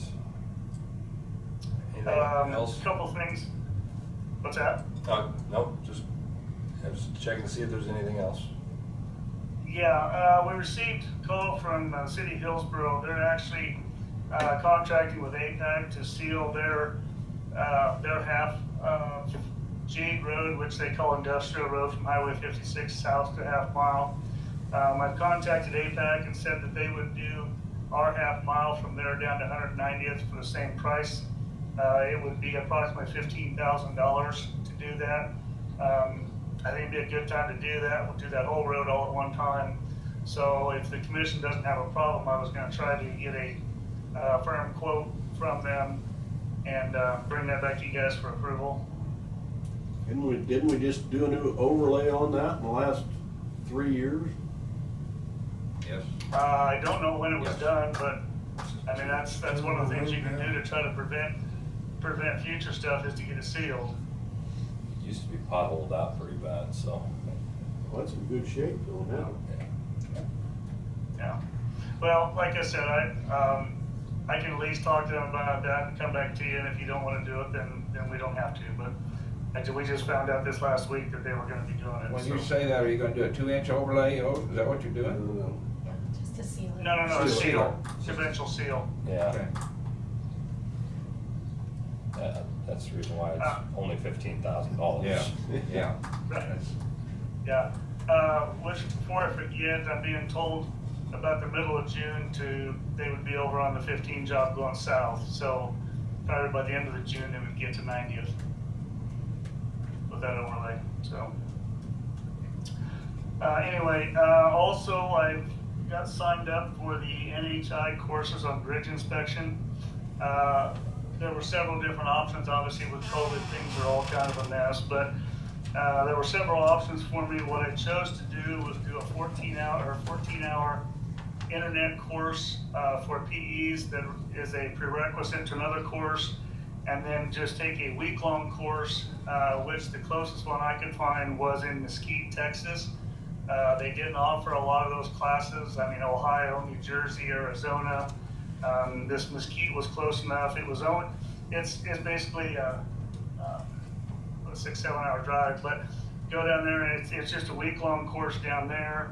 And then the only thing I have to do would be the verification of 50 bridges with our company that's going to do it this fall. Then I would be certified to do that. The other option was to take a 2-week course in Topeka about the same time, but that was going to be, if I remember right, almost $2,000. So I thought it'd still be more beneficial to take the course online, which there was no charge for that, and just go down to down to Mesquite, Texas for $500 and just stay down there. So I guess unless you guys have any other options. The 2-week class in Topeka just seems like an awful long time to be going up there, plus it was considerably a lot more money, so. Does it make any difference that it be in Kansas versus Texas? No, these are all National Highway Institute classes, and they basically the entire country works off of them, like a national schooling system, whatever else. KDOT just the course for PEs is just not offered near as much. The 2-week course up there would basically be a week of refresher and fundamental stuff. Is why most engineers don't take it, because we already have the experience and education background in that information, and then a week of further study or whatever else is what the other people wouldn't have to take then. So, but like I said, 2 weeks up there, and the first week basically be a refresher, I thought would not be the best choice. So, sure. But I'm registered for that. Like I said, one thing about it is once you're scheduled for that, if you do want to change, you can change. If something pops up closer, I can get it moved or whatever else. So that is one thing we can work on, but I had to get signed up before these classes fill up. I don't know, So, whatever it takes to get it done. I know the Yep. money saved just by having those credentials to handle some of these things. Sure. Yep. Okay. Update on the access on the 310th up there. Sharon and I met with Jerry Unruh. His recommended solution, or his recommendation would be to build a roadway on the west side of his property that would access the Unruh Farms LLC. That we would go in there, the county would go in there and build a decent road. He had talked about putting rock on it, and I don't know for sure if that's where we need to go, because once you put rock on it, you have to keep rock on it, and being a farm access, I don't know if that's really gonna be needed, but I just sent an email with Brad, and he's gonna work out the legalities with us so we can proceed with that, to make sure we get everybody's approval. Building on the west side, so are you between 310 and 300 then? Yes, his house is off of 300. Right. He owns the middle, the 80, I believe it is, all the way between 300 and 310. The access issue is on the northwest quarter of that section between 300th and 310th, between Chisholm and Bison. And by taking out both culverts over there on 310th, it would eliminate access to the Unruh Farms LLC, which is on the northwest corner, and therefore we can still get them access from 300th on that half mile to get down there to access the property by doing this. Okay. Is it dirt access now though? What's that? It was dirt access before, right? Yes. So, yeah. This would be a little bit longer access as far as getting in there, probably maybe twice as long. The access off of 310th that meanders along the river over there is maybe a quarter mile to get over there, where this would be a half mile. And like I said, that's the big issue is, do you really need rock going into a farm access, but that's something we can work out with him. But we need to start with the legal stuff to make sure everything's up to snuff too, so. Okay. Did you still want to do the work day on Friday then? Yes. Yes. Okay, after payday, okay. Yes. And talking with Tina and Mike here at the courthouse about putting up their mailbox or their voting boxes and the treasurer's box and stuff too. I guess just want a confirmation. Do you want us / Road and Bridge or me to do that? Are you okay with that, or would you rather hire that out to a consultant or a local contractor? I mean, I have no problem doing it myself. It's not that big a deal. I can work on it for the most part, on my own. I won't need a lot of help. So, but that's totally up to you guys what you want to do. You got a pour pad, right? Tanker it down and Yeah, the dig safe has been taken care of, and marked, so it's just a matter of sawing out some curb, and if we gotta find some steel pipes to make bollards, to go around there so people don't run into it. So I gotta go out and find those, but, like I said, it's up to you guys. Tina said it was an ultimate hurry, it had to be in by the middle of July, which there's no reason it shouldn't take more than a week or two to get all of it in there, so. But I guess, like I said, leave it up to you on whether you want me and the road and bridge to do it, or we can hire a local contractor. It shouldn't cost a lot of money, you know, they would probably get it done a little faster, but if there's no need to have it done right away either, then that's another story. You can take care of it on a rainy day. Other than When that, did we have those? Other than that, I would say a contractor, but if we can handle it on a rainy day, that's probably the way to go. Okay, well, like I said, it's really not a huge deal. We're talking less than a yard of concrete to do it, so. Yeah. But if you're okay with that, I have no problem doing that either. Looking around the room here. Looks like nobody has any qualms with that. Okay. I'll even let you know you can show up for the pour and you can put your initials in it. Nope. How about handprints? Nope. Nope. Nope, handprint, okay. So, but I think that's all I had. Do you guys have anything else? We have employee performance review. Right. If you want to do that, I don't know if Bryce will be around at the end. You can always do that at the end if you don't want to stop in the middle, but it's up to you. I do have your folder for that, and you could probably have him come up here if you want. Yeah. And I'm okay with that too. I'm gonna be available. Okay, well, then we will wait for that portion till the end, if everybody's okay with that. Sounds good. Okay. All right, thanks. All right, so Sharon? Hi, Jonah, I'm here. Can you hear me? Yep. Okay. I think the only thing I have to present today is a task order from our consulting engineering solutions and design that does our groundwater sampling services at the closed landfill. Do you have a copy of that task order? Yep. Task order number 3. So this is, yes. Yes, so they are doing 4 water samples this year due to a detection of a chemical in one of the water wells. So instead of 3, they'll be doing that 4th well in addition to that.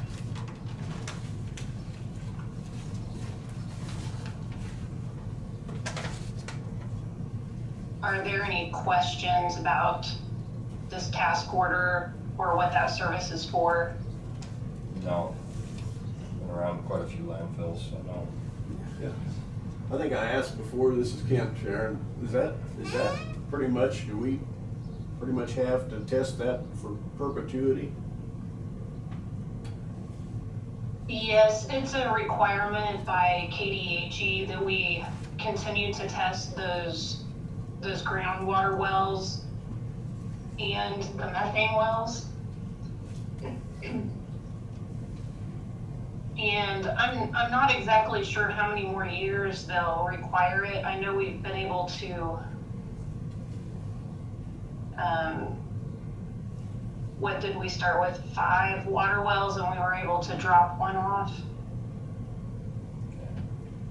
Yeah, it was 5 or 6, I think. Yeah. As long as you don't have any detected Yeah, anomalies, that's correct. that it allows it to eventually fall off.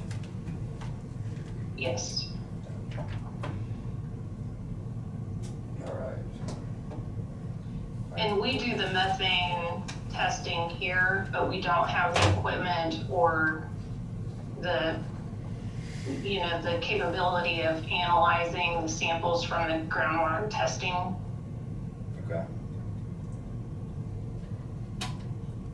So this would need an official action to approve the order and then to sign it. I'll make a motion to approve task order number 3 for the purpose of checking 4 groundwater wells at the Marion County landfill. Second. Got a second by Randy. Any other discussion? That total cost $29.10. Yeah.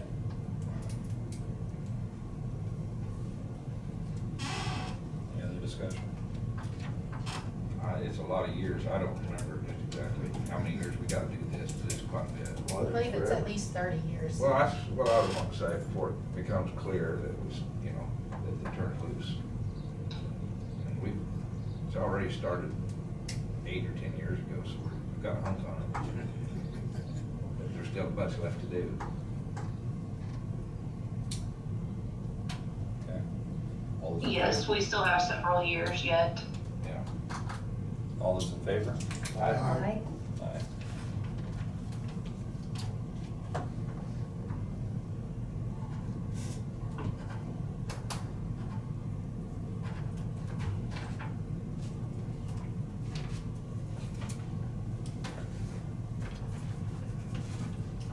And I think that Brad is still on the call. Last week you had told me to schedule Sharon and Brad onto the agenda, so we did have Sharon on. Brad is available, I believe. Don't know if you need to have an executive session with them, or any kind of a discussion. So, yeah, I requested that, and I do have several questions about the progress or whatever they might want executive session. I guess if that's where it would be, or I could just ask the questions, but I think probably Want to make the motion? to go into executive, I don't have my sheet or Oh, anything, okay. but I can do that. Let me see if I have a sheet in here. I do. Brad, are you still on and available at this time? Uh-oh. I am. Okay. So, I'm going to say attorney privilege, client privilege, would that be appropriate? Is this for current litigation, pending litigation, Brad? Yeah. Just use the term matters of litigation would be fine. Matters.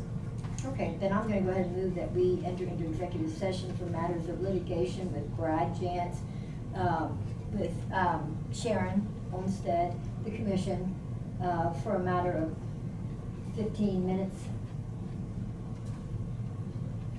And that's pursuant I would also to specify- exception number 2. Oh, I'm sorry, yes, and that is pursuant to, Yeah, the exception. I'm sorry? I didn't hear you. He was just reinforcing Okay, what I was if talking. pursuant to KSA 754319B.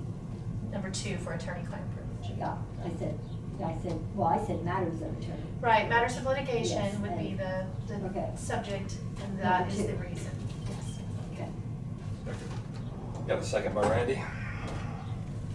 Any other discussion? All those in favor? Aye. Aye. Okay, and it Okay. is, so we have 15 minutes, Yeah, so so we're back at resuming 11. 11:10. Well, it's Or- 10:58. Yeah, so 11:15. 11:15 will be when we come back onto the call for the public.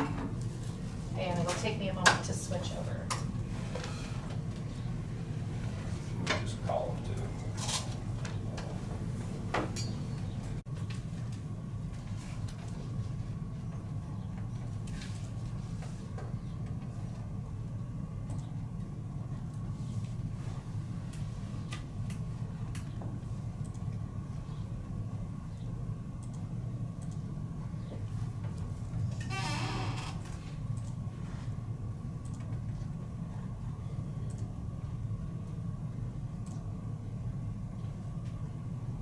This conference will now be recorded. Okay. Out of executive session, no action taken. Going to. Oh. right. Sharon, are you still online? Or are you back on? Yes, Randy, I'm on the Okay. meeting. I have a question on Doyle 4. If a company come in and presented you all of the information that was needed for a correct application, and everything, could Bill 4 be developed? The Doyle 4 CUP was specific to an expansion of a wind project. So my interpretation of that is that it cannot be a standalone wind project. It would Okay. have to be an expansion Of the wind of project? a project. Okay, thank you. I just sort of wanted to know. You're welcome. Okay. Anything else for Sharon? Nope. Or Brad? Okay. We're gonna go to public comments. I don't have mine open, so I have. We have, Tina has business. Hey, there's, Oh, yeah.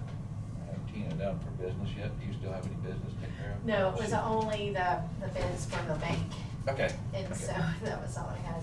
Okay. I don't have any comments in the chat box, but if you're ready for public comment, I can unmute everyone and give anyone an opportunity that is on the phone to make a comment at this time if you're ready for that. Yeah. Okay, so the chairman has called for a public comment. I have everyone unmuted, so if you have a public comment and you're online, please unmute your device and you're welcome to speak at this time.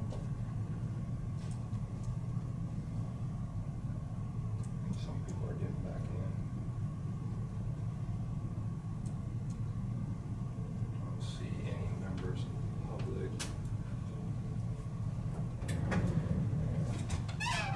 Are there any public comments? If you have a public comment and you would like to speak at this time, please unmute That's it. your device or chat into the chat box. Yeah.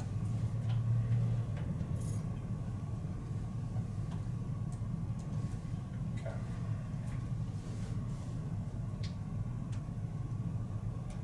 All right, once again, so I'll close the public comments. Public is encouraged to write in a public comment, just so that we do get those voices heard.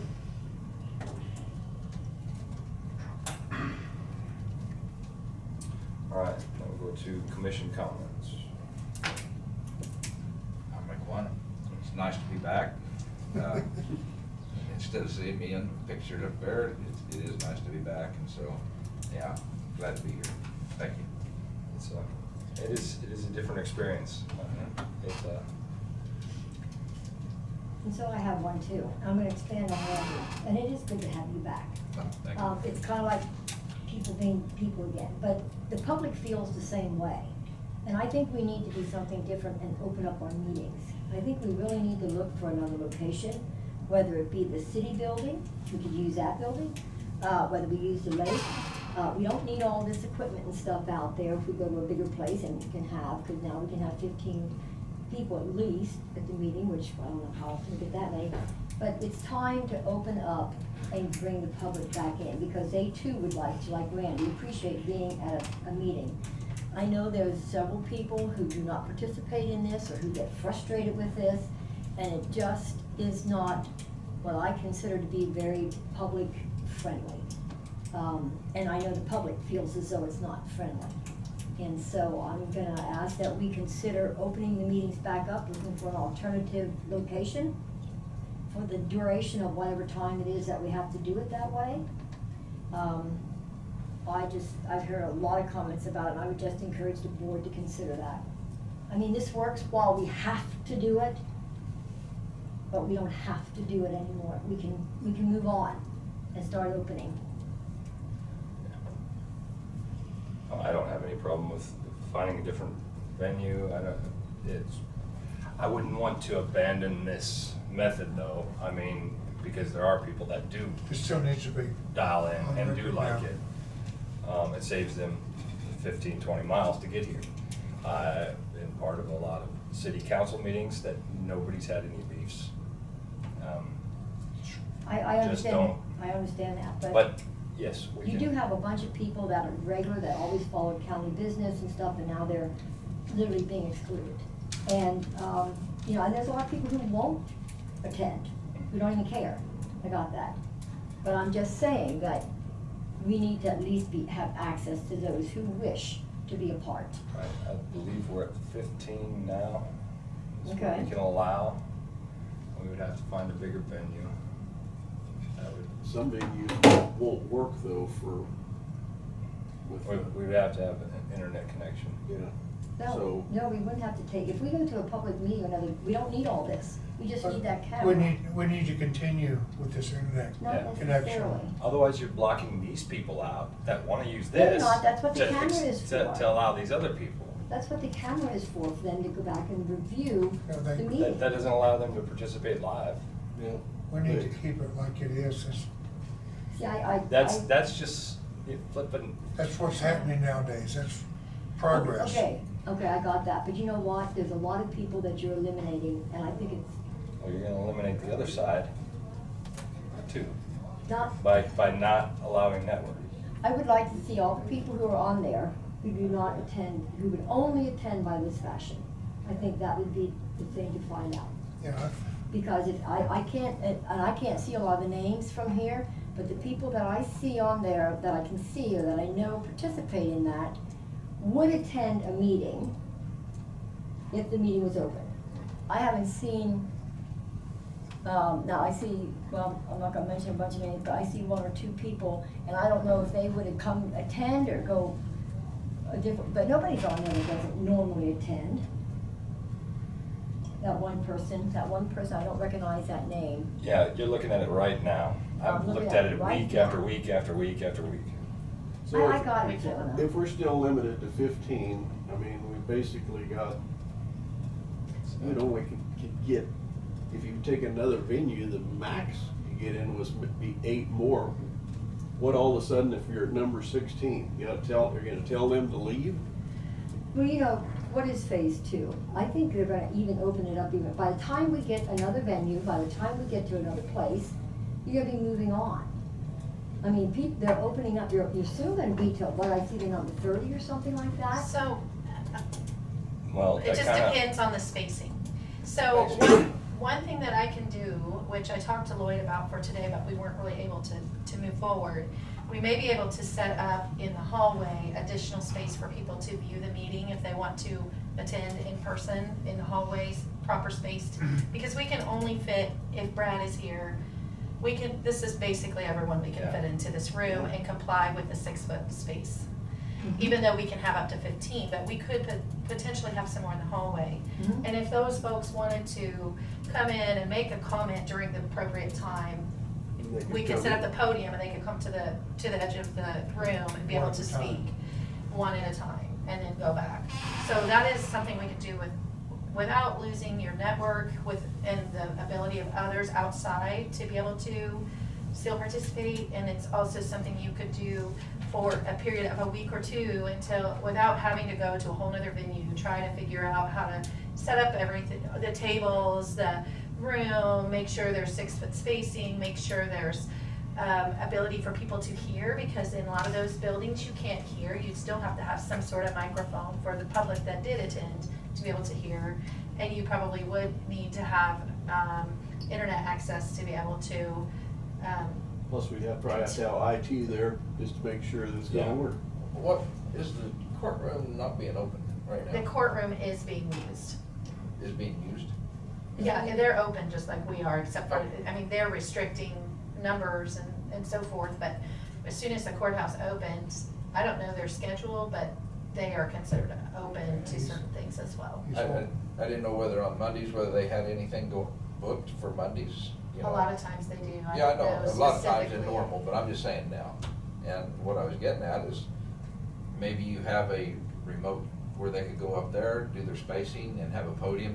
When it comes to this comment time, they could step up and, or hear you on, you know, I don't. I mean, we could go I to think the Diane wants to 15 by sit in the doing it room. Yeah. this I'm way. I'll say that, I'll speak them up for myself. Yeah. I don't mind. But Yeah, I appreciate what Randy said, even the courtroom, and I think it would be interesting to find out if they are using it on Mondays and Monday mornings specifically.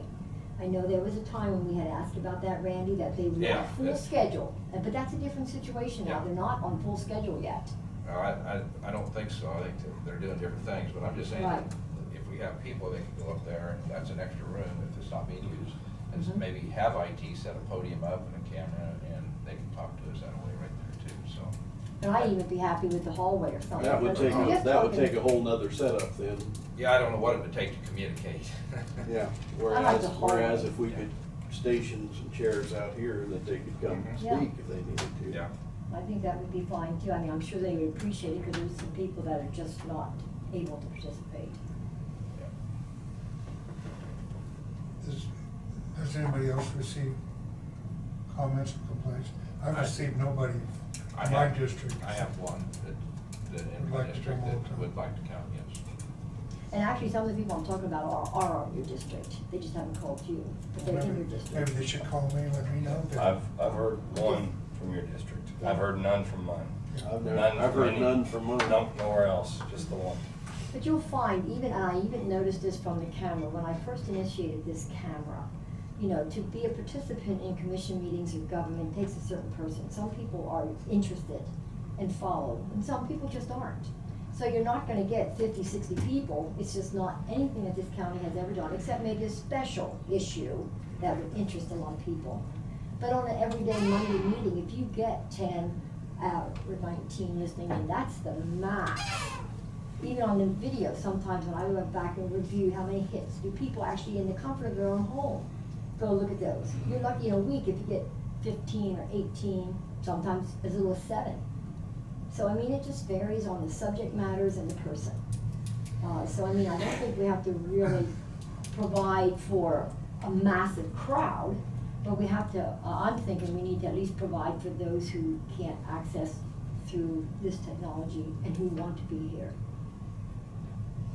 All I'm saying is don't exclude the people that want to do it this way. And I'll work with you on that. I'm not saying not to. We could do both. If we could do both, that's fine with me.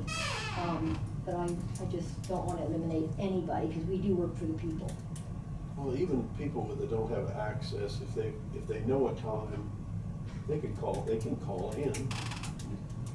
They can write. Well, ask write Randy in. how So he we're can not be really today. Randy likes being excluding here. them. Well, it's different, and that's where I was going at with this being different, is because we're actually dealing with documents, signing papers. If you were just viewing along, it wouldn't be that bad. It's the fact that you're trying to stay part of the meeting and have input because you're elected to do so. That's what the struggle comes from on being out there. And everybody's not on the same playing field because some of us are sitting in here and some are out there. If we were all out there, it would be a lot easier because everybody would be using the same See, I guess disadvantage. I view it differently because it's just like anything else. If you enjoy putting your boat out and all of a sudden you can't, I mean, you feel infringed because you can't. You've done it for 50 years or 10 years or 20 years and now all of a sudden you can't. But you could if people were going to work with you. You know, it's just a matter of being transparent to people and accommodating people in every fashion that you can. That's all it comes down to. Either we want to accommodate all the public the best we can, or we just take half of them that are techies and the rest we can. Well, I think we shouldn't eliminate the people that enjoy using it. I'm not asking you to do that. I'm just saying the Well, whole yeah, way is fine. there was a step there where you did. No, So, I didn't. yes, because you said we didn't need all this. We don't need all Well, this. if we had a public meeting, if we had a building where we could get a lot of people into it, You'd still need we it. would not have to have this equipment, is what I said. I mean, we've only had this equipment for the last 2-3 months. How many years has the commission gone on, Randy? You know, so I'm just saying, if we pick up an extra person or two this way, that's great. But, yeah, I'm just saying, we don't have to. I'm interested to hear what Tina said, you know, about the hallway and the podium.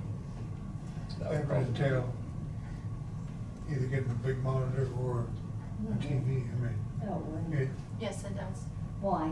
well, So that they can see wanna what's watch going it. on. That's what my proposal was, so can't that they group can have all a screen together out out there. Well, no, but you could arrange those Would chairs right set up a within theater down here. at the Not far. within 6 feet, and they wouldn't be able to hear, so. You'd have to do it at the far end of the building. Yeah, you would be able to hear So, everything. the way that I had talk to Lloyd about potentially doing that, would be where the table is outside my office, to set a screen out there. A larger screen, whether it's a large monitor screen or a television screen, something like that.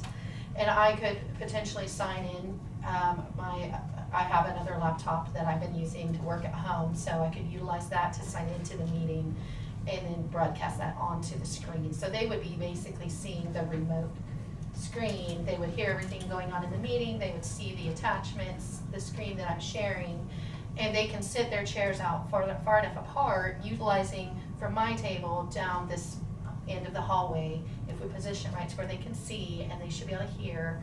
And then if they did have a public comment, you could invite them in at the appropriate time to come in and speak. Can't run 2 TVs off of this? That was I don't know. off of what? I mean, just like the same signal you're sending there, you could send to. Mirror that screen. Yeah. Yeah, that's off of here, and so You kind of have that's, a computer run the TV. Okay. I don't know the answer to that. I don't I've know only either. got one TV's HDMI, I don't down. know if I Yeah. can split that Yeah. and then have another long cable going out there, Yeah. so. I don't know either. That's something that IT and I are gonna work out. Mhm. But, Cool. but I do wanna mention that as far as the TV screen they have upstairs in district court, they have a smart TV on the wall that has the information for the building, the docket, the cases, those things. And I have been wanting to add something like that to our main hallway on that big main wall above the water fountain as a directory, saying, and they Information going on courthouse. have different Multiple information. uses then. Yeah. You could So at some change it. point, we could do that, but as of right now, I don't have that. And that could be utilized even on election night to post up results out there. I on those authorize days. you just to keep dreaming and keep doing this, because it sounds like some good ideas. Yeah. And I've had that in mind for a long time, and I talked to Lloyd about that a couple of years ago, but it hasn't been a super high priority. So That sounds good. if we did get, for instance, a TV for this purpose, we could transition it to utilize for the directory potentially. So it $400 would you not get be a any monitor. TV screen, right? Any flat TVs, you would want flat, right? Am I Yeah, asking? Yes, it would be a You want flat screen. And I don't know the requirements that I would need specifically to be able to do what I needed to do. I haven't talked those details Cool. through with our IT provider yet, so. Mhm.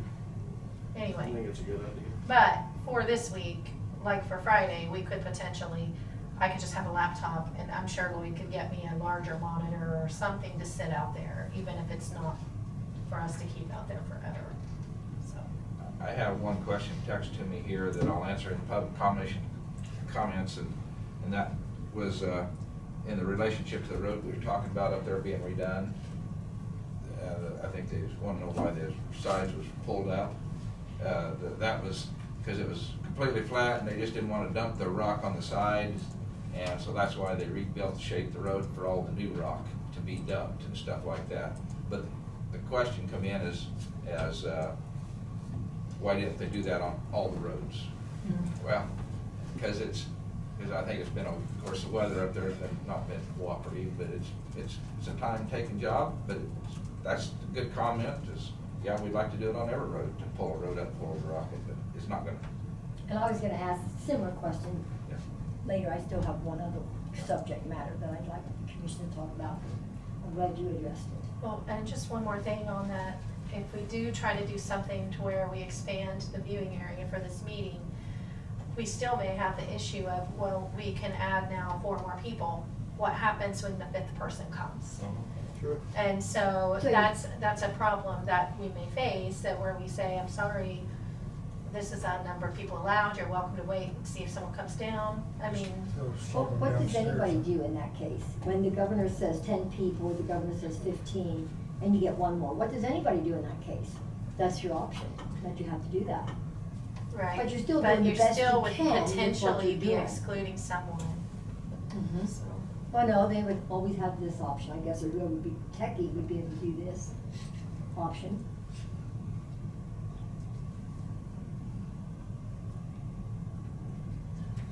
Oh, yeah. Okay, that's all. So I do have one other question, and that is, I know you don't like to hear updates, Jonah, but I would like to have an update on where we're at as far as the Hillsborough EMS building. I know a couple weeks ago, you said that the lawyer was but while we were waiting for some information from the board of Still Hillsborough, waiting, huh? has anything happened? We just or got an any- update on that last week. Brad was here, was Yeah. updating us. He said that they haven't got anywhere. He's waiting for a draft from the city attorney of Hillsborough, correct? Right, so how long do we wait before I just was asking if there was any developments or anything on it. Okay. So, I don't No. want it to go to the wayside, so I like to just have updates. It is, Remember I had it is brought up a up to couple weeks Brad ago. to get that information, because I've already directed at getting that information, but since we have legal counsel, you have to go through your legal counsel. Okay, excuse me, so I brought up a couple weeks ago that I think we should be doing old business, so that we keep things fresh and just keep talking about them. It doesn't, just because you asked a question or want an update, if there's no new news, then that's the answer. We don't have to get giggly and laugh about it, and we don't have to get rude and nasty, I'm just asking a question or an update. Sorry if that offends you. No, it doesn't offend me, it just. Okay, so, I'd and a like to week is a repeat. lot of time, a week is a lot happens in a week, can or cannot. So, Not this week. I'm just It's been doing my holiday. job. I am doing my job to the public, just trying to find updates. And that's all the questions I have, so I won't burden you any further. I can actually interject on that last question. Yep. There has been no change. The way I left it with Josh Bang was that once he had heard from city staff regarding profile of that building and footprint and other things that they were resolving, he would then be in touch with me. If it would be the board's preference for me to call him weekly, just to be sure that we keep him on track, I can do that. I don't know that, I know that he assured me that once he heard anything from them, he would be in touch with me. And so I left that alone this week, but if it's a preference that I just make that a point to call him before each Monday's meeting, I can certainly do that.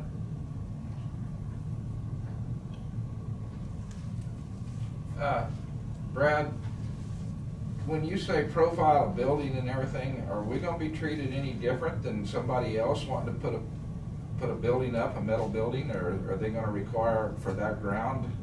Is that gonna require their special, what they want? Or, I mean, originally we were just gonna be given a piece of My ground. understanding from Josh, and that was the only person that has discussed that with me, so I'm very limited on my knowledge, was that I asked him, well, exactly what is it you're waiting for from them? And he indicated that what they were looking to do is, with an eye toward the future expansion of the structure, if they wanted to build onto it or do other things with it, or that same area of ground, there's obviously additional space around it, and they could build it into a larger footprint with separate walls and, separate functions. What they were going to want to do with that, how high they wanted that building to be potentially, if that were the case, or at least something they would want to propose. And that's about all I know. I've not seen anything in the way of a rendition or even a rough drawing of what they have in mind or what they were even considering. Kind of flows through Josh, and you kind of now know what I know. I asked him what the information was he was waiting for from them, and that's what he told me. Okay, well, thank you very much, and it's just, I want to work with them, and I want to do something with them, but yet it comes down to a bottom dollar for us. We're trying to get us a metal building or something up to get our people in, and I'd like to be ready to go by January 1st of 2021. We got budget coming up, and it's sort of a deal, we all need to speed our things up here so we can get prepared. And that's where we're at. I know the response that Jonah received from Josh Bain, which is appropriate to be the one I would give someone from the city calling me directly. He and I communicate as representatives of the two entities, but there's nothing that precludes members of the board from calling, like Larry or someone at the city, to get some kind of specific information about what it is that they're still considering, or what the potential additional information they were hoping to give him before he drew a draft of the documents legally that would bind everybody to this. So there's nothing that would stop anyone from doing that. I can do it also, but really I know I can't. I really have to, if they have legal counsel, I'm ethically bound to stay with their attorney in terms of communication that I have. But you folks discussing it with their city administrator, council members, mayor, staff, whomever, is not precluded. Right. Brad, would it be in our best interest to just go ahead and get some type of a preliminary plan on a building that would work for us, and then submit it to them and say, is it going to work for you?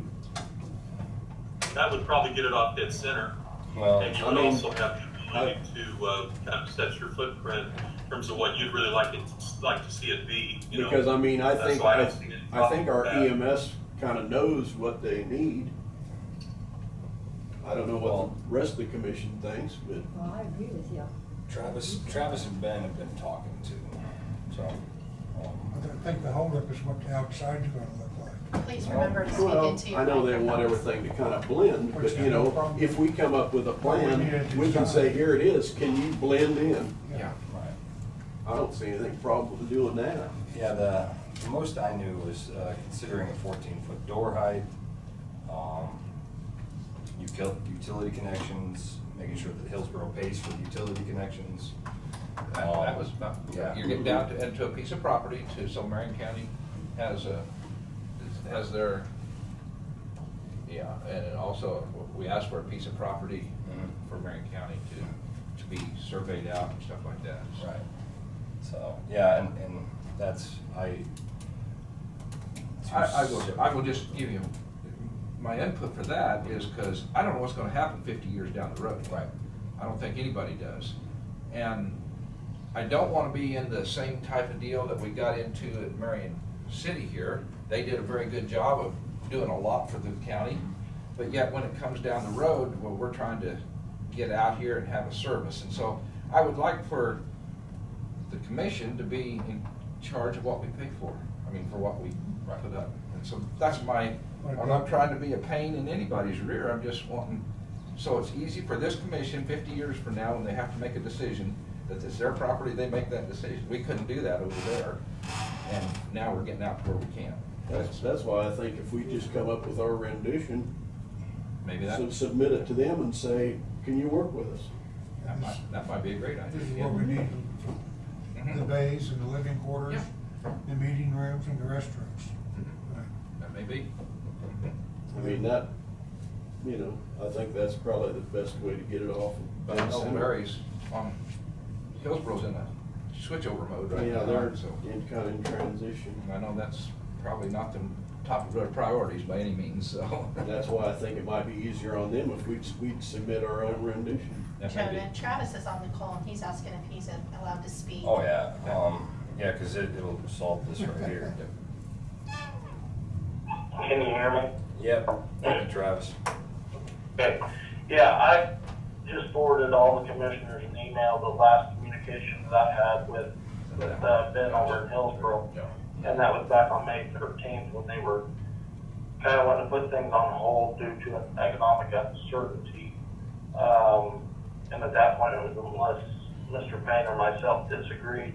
And I replied an hour and a half later that last I knew you guys were still on board with wanting to move forward. And I made that clear to Ben, and he said he emailed Josh and let him know of that. So I think we might have had some dead space in there, but you know, you feel free to read the email and deduce what you want from that. But Ben and I have been working together as well as Mr. Kenning over there at the police department as far as what the layout would look like. So I don't think that's the problem. One thing they wanted to ensure was the building height was going to match up with theirs for later development. But as far as the other change it was going to be for us, they were 50 feet deep. So that would affect them as well. So we have been working through this. Like I said, I think there was a holding pattern there for a little while when the COVID came out, which right, wrong, or indifferent. Okay, well, thanks for following up on that, Travis. You bet. And thanks Randy and Becker for that conversation, it was interesting, Yeah, especially the good deal. proposal. Yeah. I think, even on old business, we need to just rehash sometimes. Sometimes, yes. Yeah, so. So, now we need to go back to Bryce's evaluation. Right. If nobody else has any more comments. And Bryce said he could come up for that if that's Okay. easier. Maybe that is best. Okay.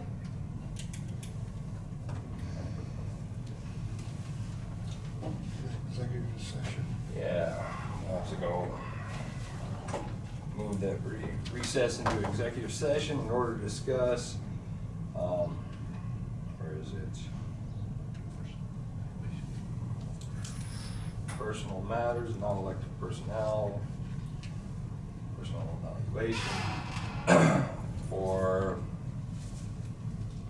10 minutes for the meeting to resume at noon with the board, Bryce Goble, pursuant to KSA 75-4319B. Item 1. Can you go 15? I don't know if, are we? Yeah. I mean, just so that. I'll add it to 15 minutes. Yeah, I'd second that, 15 minutes. Any other discussion? All those in favor? Aye. All those opposed? Okay, so everyone voted? Aye? Aye. Okay. So we will be back on the public call at 12:05. Yeah.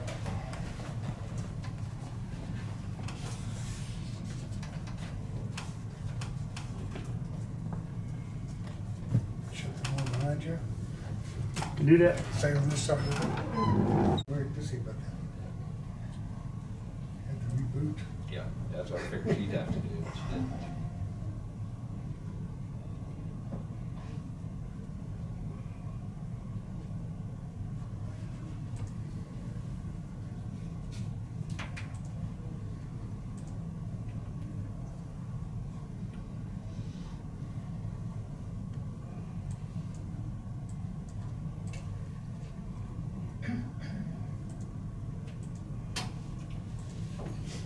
You're in trouble.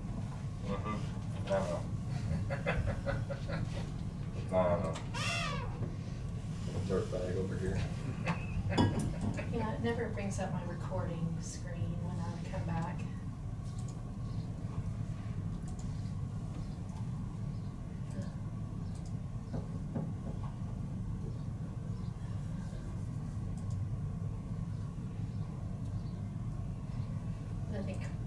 You're okay. I've got the video camera going and you're back on. We got somebody. Seen over red light? Oh, there it is. Yeah, it's on. over there. Yeah, It's on. see it. All right, out of executive session, no action taken. That, I'll make a motion to adjourn. Diane?